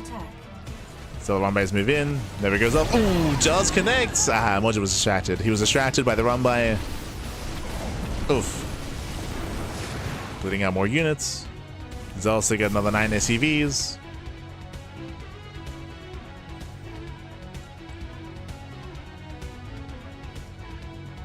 And we're going for the base trade. Moja's going for the base trade. He's going for the Dune drop. It's all he has. Dropping into the third base. Dune dropping into the main. There is a recall if Sylvestus wants to. Otherwise, he can just embrace the base trade. There it is. Does recall. Does recall back home. Will defend the main. At the same time, he also does hit the third. Thankfully, he does do both. So he attacks and he defends. Ooh, massive friendly fire. Jesus. There's a lot of Zealots going down to the Nova. Yeah, a lot of Zealots go down. But it's fine. Doesn't matter. Doesn't matter. So he can just kill his own units and he still has enough here to keep pushing. Yeah, more friendly fire. More. You don't want to be a Zealot in Sylvestus' army. You don't. I want to say like 10 Zealots have gone, like Sylvestus has killed 10 of his own Zealots, around 10, maybe a little bit more. It's fine. It's fine, Pappy. And GG gets called. Sylvestus ties up the series and we're going to the ace match. GG. Whew. GG, well played. We're going to the ace match. We're going over the game number 3. Once again, here Moja, he was hyper aggressive, hyper committed on 2 bases, and he was supposed to kill. He was meant to kill. He was meant to end the game with that. Sylvestus barely held on and survived. It was very close. It was very close, very clutch. Like, we saw a very messy defense out of Sylvestus, losing so many Stalkers, losing so many Zealots. He needed everything to hold on there, and he barely held on. And once he held, everything swung in his favor because he had a 4-base setup. He had a 4th base up and running. He had a very, very strong economy, and he just outscaled Moja coming into the mid game. Did outscale. And with that, we're now getting into game number 3. Going to be loading into our 3rd and final game of the series. We're going to be loading into Washouts. Let's go. We have our ace match.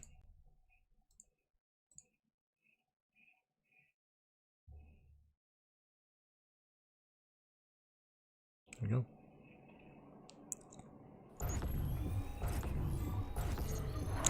Here we go. And spawning in the bottom left-hand corner of Washouts, we have the yellow Protoss player. We have the yellow Protoss representing Team Ruddy from the land of Czechia, tying up the series 1-1 and forcing the ace match. It is Sylvestus.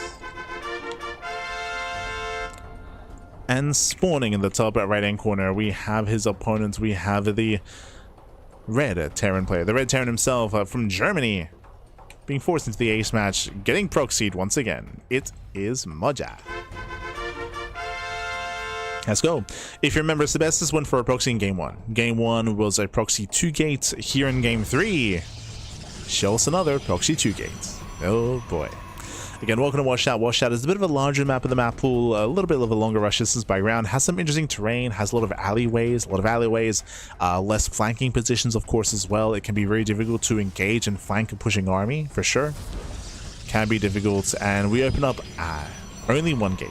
I was expecting, oh, yeah, I was expecting 2, but it's only going to be 1 gate, so this is, no, dying. This is a less committed build. Only 1 gateway, only 1 zealot into an adept follow-up or even a stalker follow-up into an expand. So very light aggression here from Sylvestus. As we're coming in with the probe scouts, making it look normal.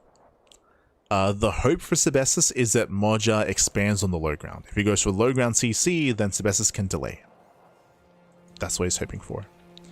We can see 1 gas. Single gas opener out of Moja, so Moja is going for a faster CC. Whether it's on the high ground or the low ground, yet to be determined. He may just blindly get a high ground CC. Does open Reaper.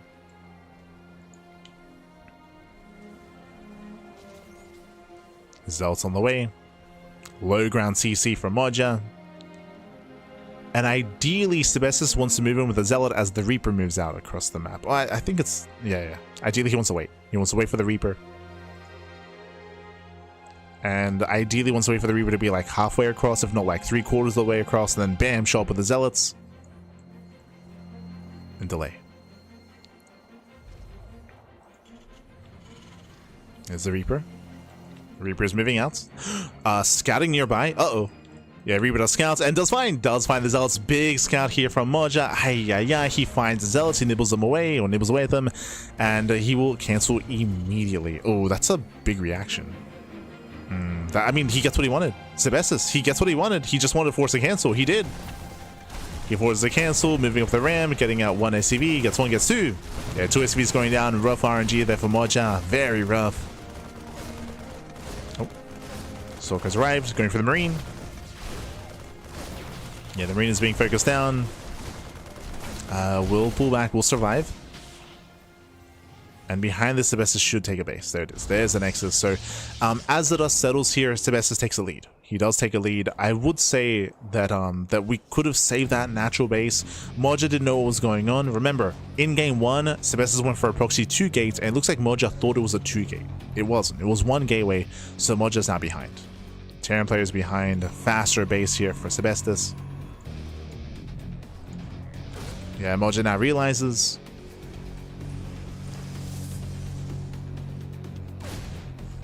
And Moja's in a rough position.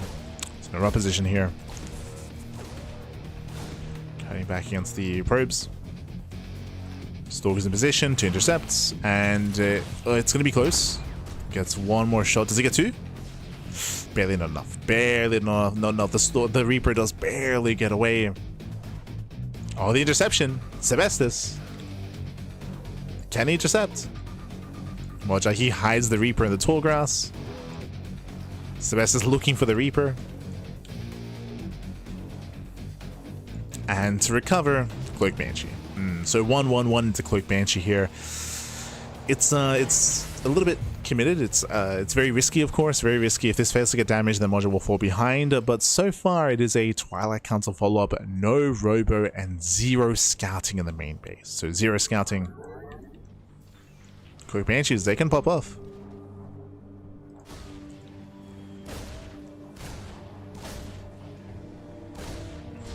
Robo. Yeah, safety Robo out of Sebestus, so he will have detection available. We'll have detection. Is it going to be in position, though? That's the better question here. Especially because there's no blink. It's going to be a charge follow-up, so minimal stalkers.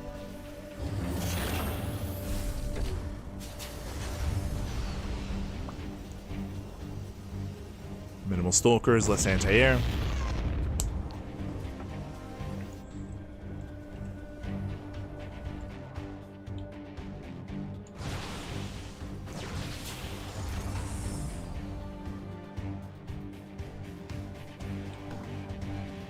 One gen moving in. Oh. It does move in so far. Sebestus does pick up 2 Marines. 2 Marines go down. Banshee revealed. Do we have an observer? The answer is no. Yeah, Robo's in position, but no observer, which means damage is going to be done. Getting up to 1, 2, 3, 4, 5, 6 probes. Oh my god. Critical damage. Critical damage. The cloak is now activated, and this is going to get up to 12 probes. Up to 12 probes going to be going down. Oh, it's going to be close. 11. 12. Does miss target fire. Oh, there we go. There we go. 12 probes go down. And Sebestus is all in. Sebestus is all in. We got to commit. Charge is done. We're going for the tank. A tank will go down. And how many SCV kills? No, the repair. Wow, the mass repair. The stalkers that don't close the distance here. The Zealots go down. The tank survives. And Sebestus is in trouble. Sebestus, he's in trouble here. Losing 14 probes across the map. He fails to break the tank. That should not have happened. But Sebestus, he was missing warpins. He had no army. No, and he gets shut down completely. Moja is running away with it. He's running away with this game. After a shaky start, he cripples the economy, shuts down the main push. And Moja, he's building up. He's building up back at home. Stim, combat shields +1. All the upgrades are on the way. Sebestus, whoever committed earlier, failed to get damage done. Now he's going for another wave, throwing down 2 more gateways and blink. What's important about these extra gateways is that Sebestus, he's delaying his third. His third base is going to be delayed for all these gateways. And we'll see if it's worth it. I don't know if he can break through. We have some better SimCity now. Bunker, 3 more depots. Sebestus is expanding, but it's late. Late third base, late expansion. Banshee still wreaking havoc, still being active. There's the third. Sebestos is now moving in. He cannot push into this natural. Not like this. Not like this. Not like this. And Moja has a nice lead. Moja, he's looking more comfortable than he has the entire series. Looking very, very comfortable. Went behind Darkshrine. So Darkshrine is going to be on the way. This is a way to recover, of course, for Sebestos. A way to bounce back. Rushing into DTs and for the Bay as well for some splash damage for Colossus.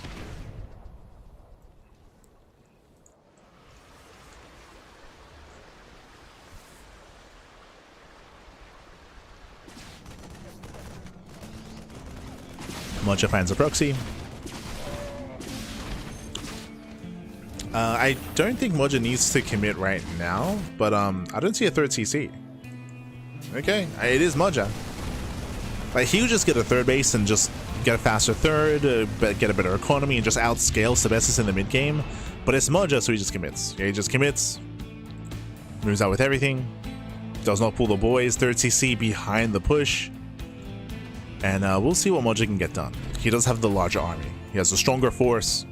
Currently 0 splash damage. There are 0 Colossus. The first one is halfway done. Darkshrine is not complete. As long as Moja holds onto a scan, he should be okay. He doesn't know he needs to though. There's Zelts. Ooh, massive, massive mine shots. Zelts are going down. And he's getting on top of the Stalkers. Yeah, massive connections here. The Stalkers, they get punished. Oh my god, massive shots on the Stalkers. No defensive DTs. Colossus has arrived. Moja, he will back off. But I think Moja kills the third. Yeah, he kills the third base. Snowball's out of control. As you mentioned, Moja had a much stronger setup here post early game. To get the Banshees. The Banshees, they were the MVPs. They just cripple the economy. And Sebestos, he chose to go for a delayed third base. He tried to break the natural, failed to do so because he had lost so much. The Banshees, they won Moja the game. Now he's going to seal the deal. Dives into the main base, sets up on top of the production. Sebestos tries to engage. Oof. Trying to. More gateways going down. And GG gets called. Again, Moja snowballs out of control and he will claim the series 2-1. Advancing on and knocking Sebestos down to the lower brackets. GG. Whew.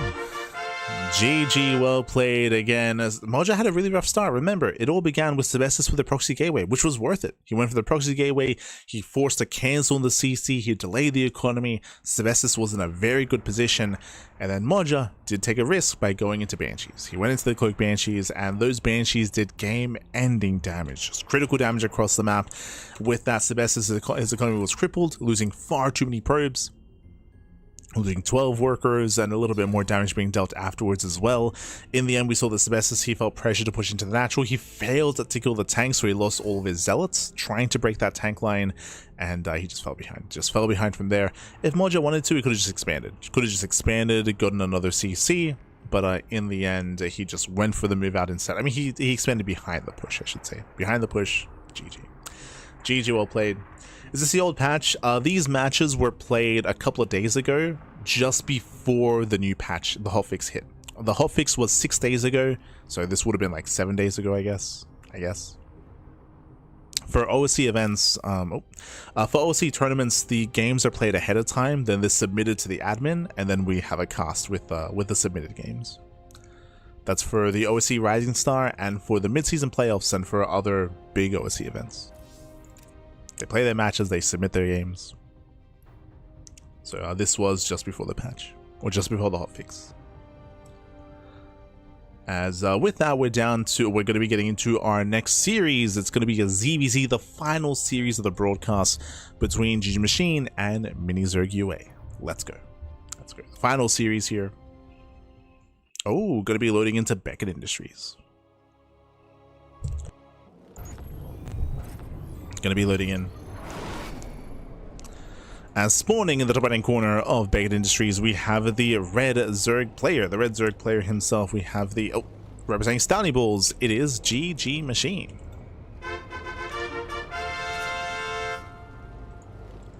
And spawning in the bottom side of Beckett Industries, we have the Ukrainian Zerg player, the blue Zerg, representing Hokago T-Team, it is Mini Zerg UA.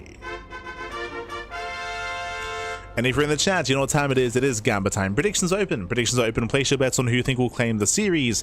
GgMaChine does open up 10 pool. So 10 pool opener out of GgMaChine. Welcome to Beckett Industries. Beckett Industries is a very hyper aggressive map of the map pool. Hyper aggressive, very short rush distance, plus speed zones as well. So aggression is favored. 10 pool makes plenty of sense on Beckett Industries. For those that are maybe, oh, sorry, my apologies. Sorry, I was locked into the game itself, but oh, there we go. But yes, top right we have GgMaChine, bottom left we have Mini Zerg UA. Again, it is going to be a 10 pull out of GgMaChine. We're committing here into hyper aggression. Again, welcome to Beckett Industries. For those that are unaware, the map pool for OSC events is an extended map pool. Players, they vote on what maps they want added. They voted on Submarine, Beckett Industries, and Tokamak. They voted on 2 hyper aggressive maps and 1 macro map. Those maps are added. This map was in the map pool back in 2021-ish, 2021, 2022 era of StarCraft, so it's been a couple of years, known for being hyper aggressive. Now, Mini Zerg does go for a pool first. True, pool first opener out of Mini Zerg, so he's going to be going for a safer build, a safer start. And he has the tools to defend. He has the tools to defend, but because of the map itself, like, it's gonna be a harder 10 pool than usual.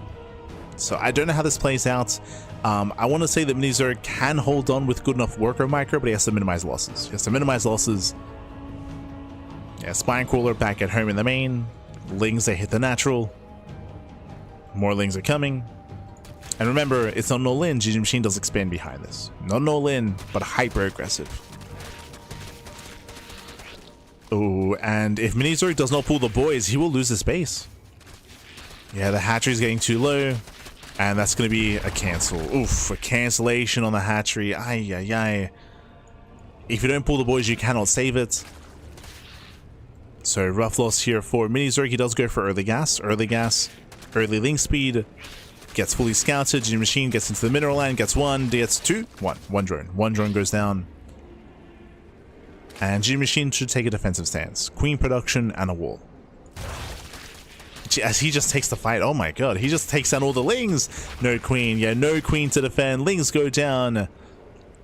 Delayed gas income, so delayed Ling speed.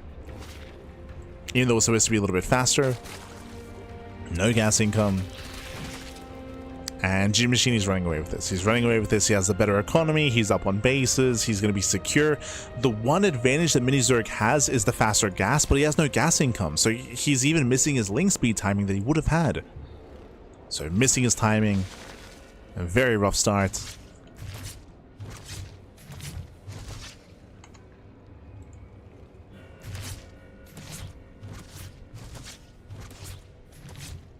Ooh, even catching the oval. Oh god. Mini Zerg having a very, very shaky start, losing the Overlord, getting supply blocked. Lings, they do waddle in, they run into another queen. Oof. 2 Lings left. Down to 2 Zerglings. Down to 1. And a 0. Now, link speed has begun, and you can see we're still mining gas. This tells us that most likely Bane Bust, right? A Bane Bust would make the most sense here for Mini Zerg. It looks like he's setting up for an all-in. It makes sense because there's no way to macro. You cannot macro out of this. You cannot drone from this kind of position. So it's going for the all-in. Meanwhile, Mini Zerg, GgMaChine should just wall off. We just need to wall off. The Evo Chamber gets thrown down.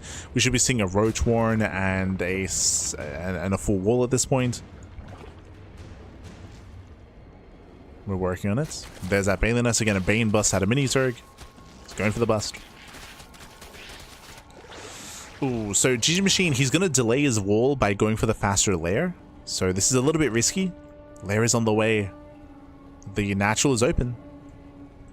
It's currently wide open. There's that Roach Warren. We still need to wall this off. And God, that flood is so late. Look how late Ling speed is. Oh, God. So GgMaChine, he's going to get away with it. Yep.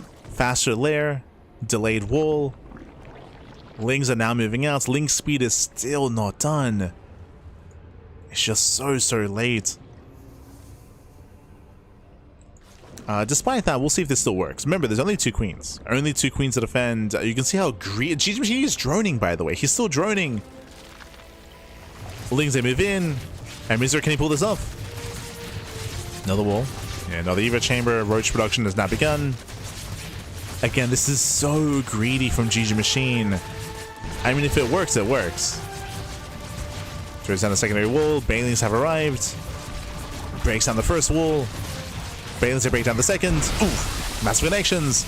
Oh no, the boys! The boys, they get pulled into Banelings. Banelings, they're trying to get in here. One of them comes in from behind. Roaches are out, and the drones, they should fall. Oh, the splits. Yeah, it does pull away. Drones, that's going to be 11 drone kills. That's a lot of economic damage, but roaches are amassing. And GgMaChine, he's holding. Wow, he's holding on. The roaches have arrived. It was such a greedy defense here from GgMaChine. But he does hold on. And yes, he lost 15 drones, but look at the workers. Mini Zerg, he has 18 drones against 27 from GgMaChine. GgMaChine still has a massive economy. Did lose a lot of workers. 15 drones went down. That's fine. Like, that's perfectly fine. Still a greater economy, still greater tech as well. GgMaChine is still far ahead. Far ahead. The all-in has failed. Got some damage, had potential, but the all-in has failed. Again, it was just so late. It was just so delayed because of the early damage that was dealt. So it was a shaky all-in. And again, GgMaChine was cutting a lot of corners. He got away with it. He got away with it as well. Whereas typically you prioritize your wall and you prioritize your roach production with a faster lair, faster roach speed, faster counterattack. Roaches, they get across the map. And there's no defense. Like, no shot. There's no defense here. GG gets called and GgMaChine takes game number 1. GG. GG well played. They'll take lead in the series, winning it back. Remember, it all came down to the 10 pool. The 10 pool did wreak havoc, and Mini Zerg had a very lackluster and a very misjudged defense, if you recall. He didn't pull the boys, so he lost the hatchery, whereas otherwise you need to save the base, you need to save the expansion. So he lost the base, fell behind, lost all the lings as well, lost a couple of drones. But now we're getting into game number 2. And spawning in the top right hand corner of Washouts, we have the red Zerg player leading the series 1-0. Representing Stanley Bulls, it is GgMaChine.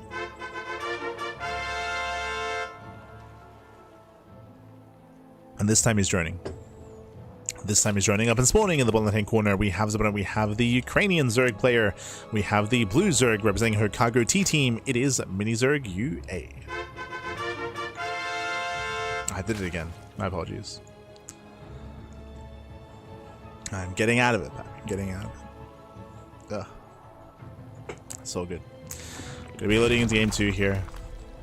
Yeah, we've been a little bit under the weather. That's why we have not been live for the past couple of days. And this is the final series of the broadcast, but you know what? We made it back. We made it to the final series. We're okay. We're okay. Again, for the next couple of days, we're going to be limiting ourselves to only 1 cast a day. We could do more, but again, just been a little bit sick these past couple of days, so need some time to recover. And we're getting there.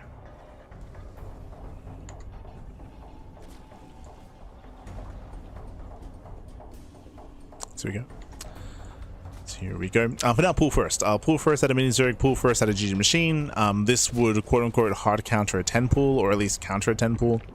Yo, we're juicing up.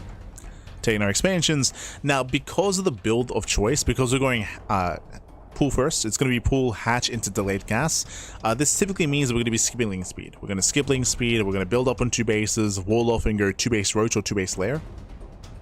That is expected here from our players. That is the expectation. If someone makes link speed, that is abnormal, that is unorthodox, and that is when we can try to go for a link flood and try to catch the opposing player with their pants down. So we'll see how we open up.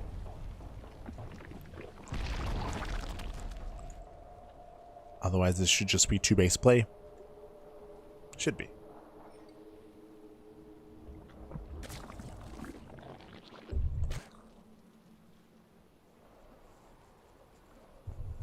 Yeah. So we have a couple of lings moving up for Mini Zerg. Did GgMaChine skip him? He did. So when it comes to the openers, GgMaChine does have a lead. Basically, 4 lings are made for our blue Zerg. GgMaChine, he skipped them. He skipped those lings. So that's why he does have a higher drone count. 4 lings are moving in, and again, GgMaChine should not lose anything to this. Oh, we're going for the dive. He wants one, and he does. There we go. 1 drone goes down, so GgMaChine is somewhat punished here for skipping his lings. He gets punished and still has a 1 drone lead. Has a 1 drone advantage. Behind this, link speed is being researched from both players. That is, again, abnormal. That is unorthodox. Baneliness is going to be on the way, so we're getting into Ling main. So we're building a bit of Ling main. Mini Zerg is skipping his nest, though. But I believe he's scouted. So Mini Zerg, he just saw the Baneliness of his opponent. And now he has to make a choice. There we go. Roach, he's skipping. Yeah, okay. Bold move. So, upon confirming that your opponent's going Ling Bane, Mini Zerg is skipping Banelings, going straight for Roaches instead. That means there's going to be a window in time where Mini Zerg is going to be vulnerable against the Ling Bane aggression of GgMaChine. And it looks like he's just walling off. Yeah, he's walling off on 2 bases, which means, in my eyes, why get Ling Speed? Right? Like, why get Ling Speed if we're going to... no, he's expanding. Okay, okay. He's going to get a 3rd. So, just greedier play here from Mini Zerg. We'll see if GgMaChine can punish. There it is. There's a Ling Flood. 18 lings are coming. 20 lings. 20 lings are on the way. So GgMaChine is going for the Ling Flood. Is going to go for the aggression. And it's going to be a tough hold. Without Banelings, it's going to be a very difficult defense here for Mini Zerg. I think he'll just lose a 3rd. I don't think he can save it. Here come 4 Banelings. Banelings are morphing in. The Ling Flood is coming. Yeah, there's no saving the 3rd base. GgMaChine claiming his own. 3rd base is cancelled, and can we get more damage here? Can we surround the Roaches? Oh, he can't. No. Yeah, he can surround the Roaches as well. Yeah, lacking SimCity, lacking the full wall. Roaches, they go down. Banelings, they roll in, and we're getting out of hand. We're getting out of hand, getting out of control.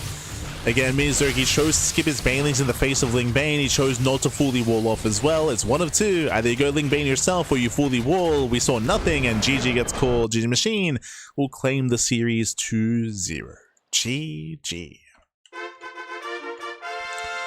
GG, well played. Congratulations here to GgMaChine. Does claim the series. Again, Mini Zerg, you do 1 of 2 things against Ling Bane. Either you go Ling Bane yourself, or you defend on 2 bases. You don't get a 3rd base. You fully wall off to build up to Roaches. Instead, we saw a 3rd base and no wall and no Baneling nest. So hyper greed there by Mini Zerg. He gets punished for it. He gets punished for it. The Ling Flood denies a 3rd and just keeps going, and also surrounds the army. Surrounds the army, breaks the natural base as well. GG. GG, well played. Again, some attempted greed there at a Mini Zerg, and was not worth it in the end. I got punished for it. Congratulations. GgMaChine does advance on. Remember, GgMaChine, he did get 3rd place last season, so we're expecting him to go far in this event. We'll see how far he does end up going. GG. GG, well played.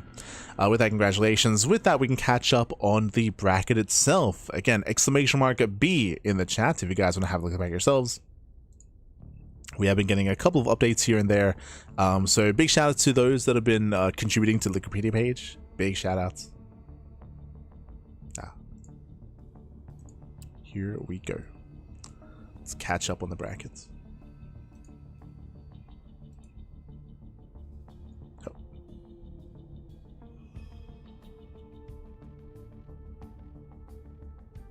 Man, beautiful. Okay, so when it comes to the bracket itself, we have some updates here, but that looks like they're not complete. We had Shameless. Shameless, he got knocked out last week by Moja. Big upset. Moja, he went up against Sebestus earlier in the broadcast, if you recall. In the end, Moja did win the series, so Moja, he's actually here in the upper bracket semifinals. Meanwhile, we did see the Art match earlier in the broadcast. I believe it was Art versus Shino, and Art did defeat Shino, so we have Art versus Fiant. So we have Art versus Fiant here in the upper bracket quarterfinals. That's going to be next week.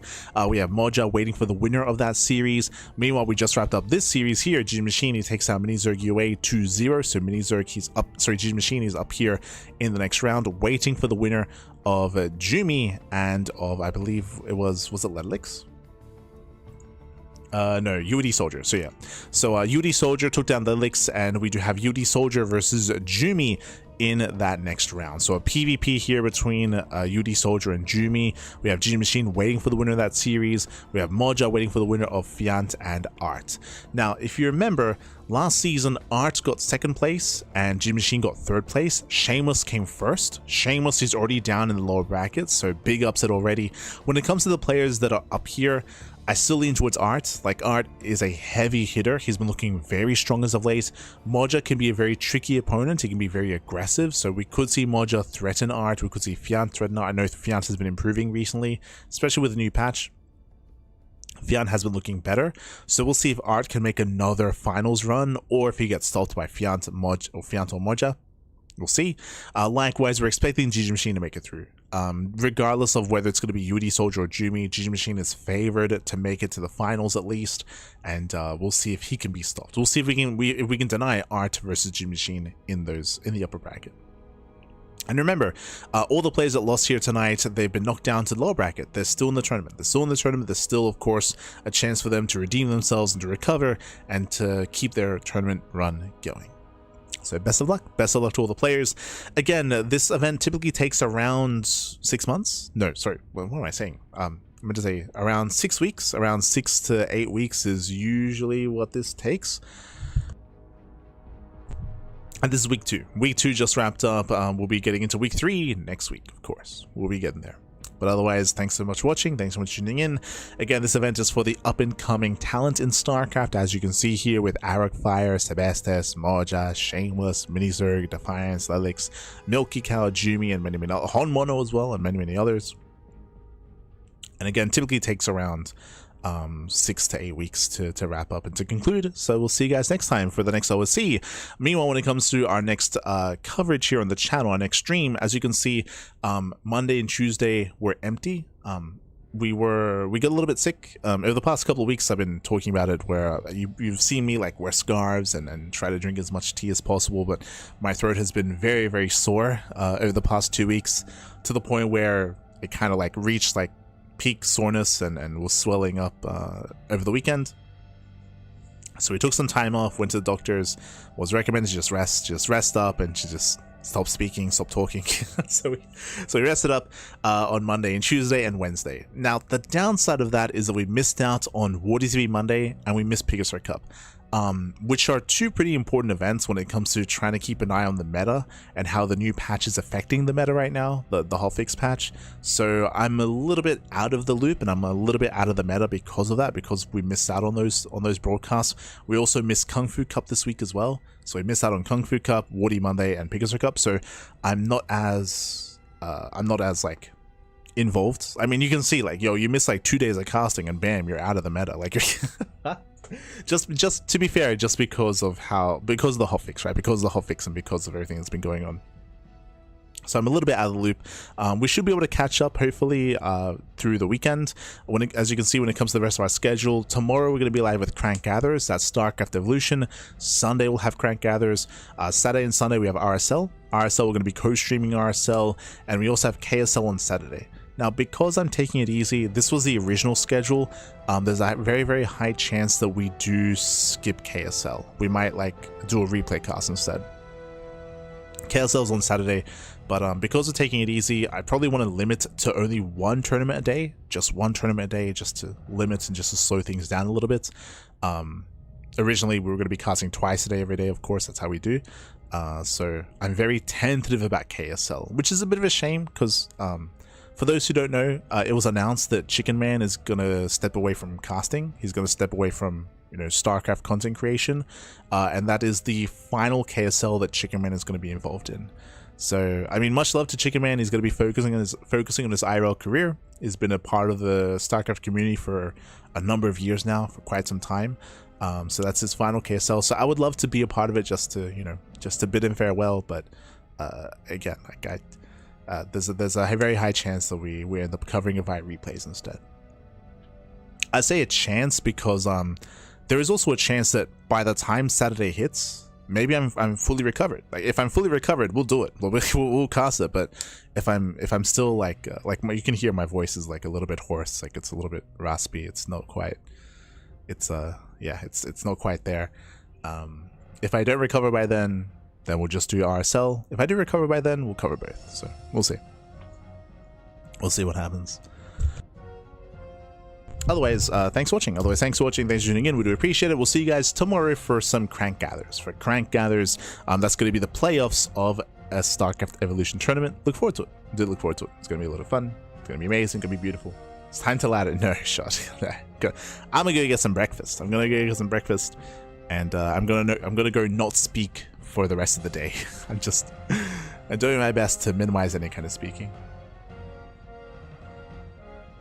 I have no audio, and it looks like Live VIP is headbanging. I know. It's the baby links. But with that, thanks for watching. Thanks for tuning in. We appreciate it, and we'll see you guys next time.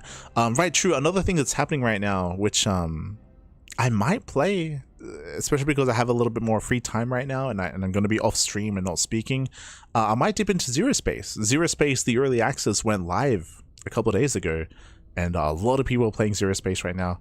I'll be honest, I've barely looked at Zero Space. Like it hasn't really caught my attention. But you know, I love RTS games. You know, I grew up on RTS games, so I would love to test it. Fun fact. Even though I got like a beta key for Stormgate, I never played it. I never got. We were just so busy at the time with StarCraft. We were legit casting twice a day, sometimes 3 times a day, every single day at the time. So I felt bad, but I never got a chance to play Stormgate. I mean, that kind of like crashed and burned anyway. I never got a chance to play Tempest Rising. Tempest Rising, different kind of RTS, a little bit more single player focus. But when that came out. Fun fact, we also got a code for that as well. We also got a code, but we never got same thing. Like we were just so engrossed in non-stop StarCraft. Like I just didn't have time to play Tempest Rising.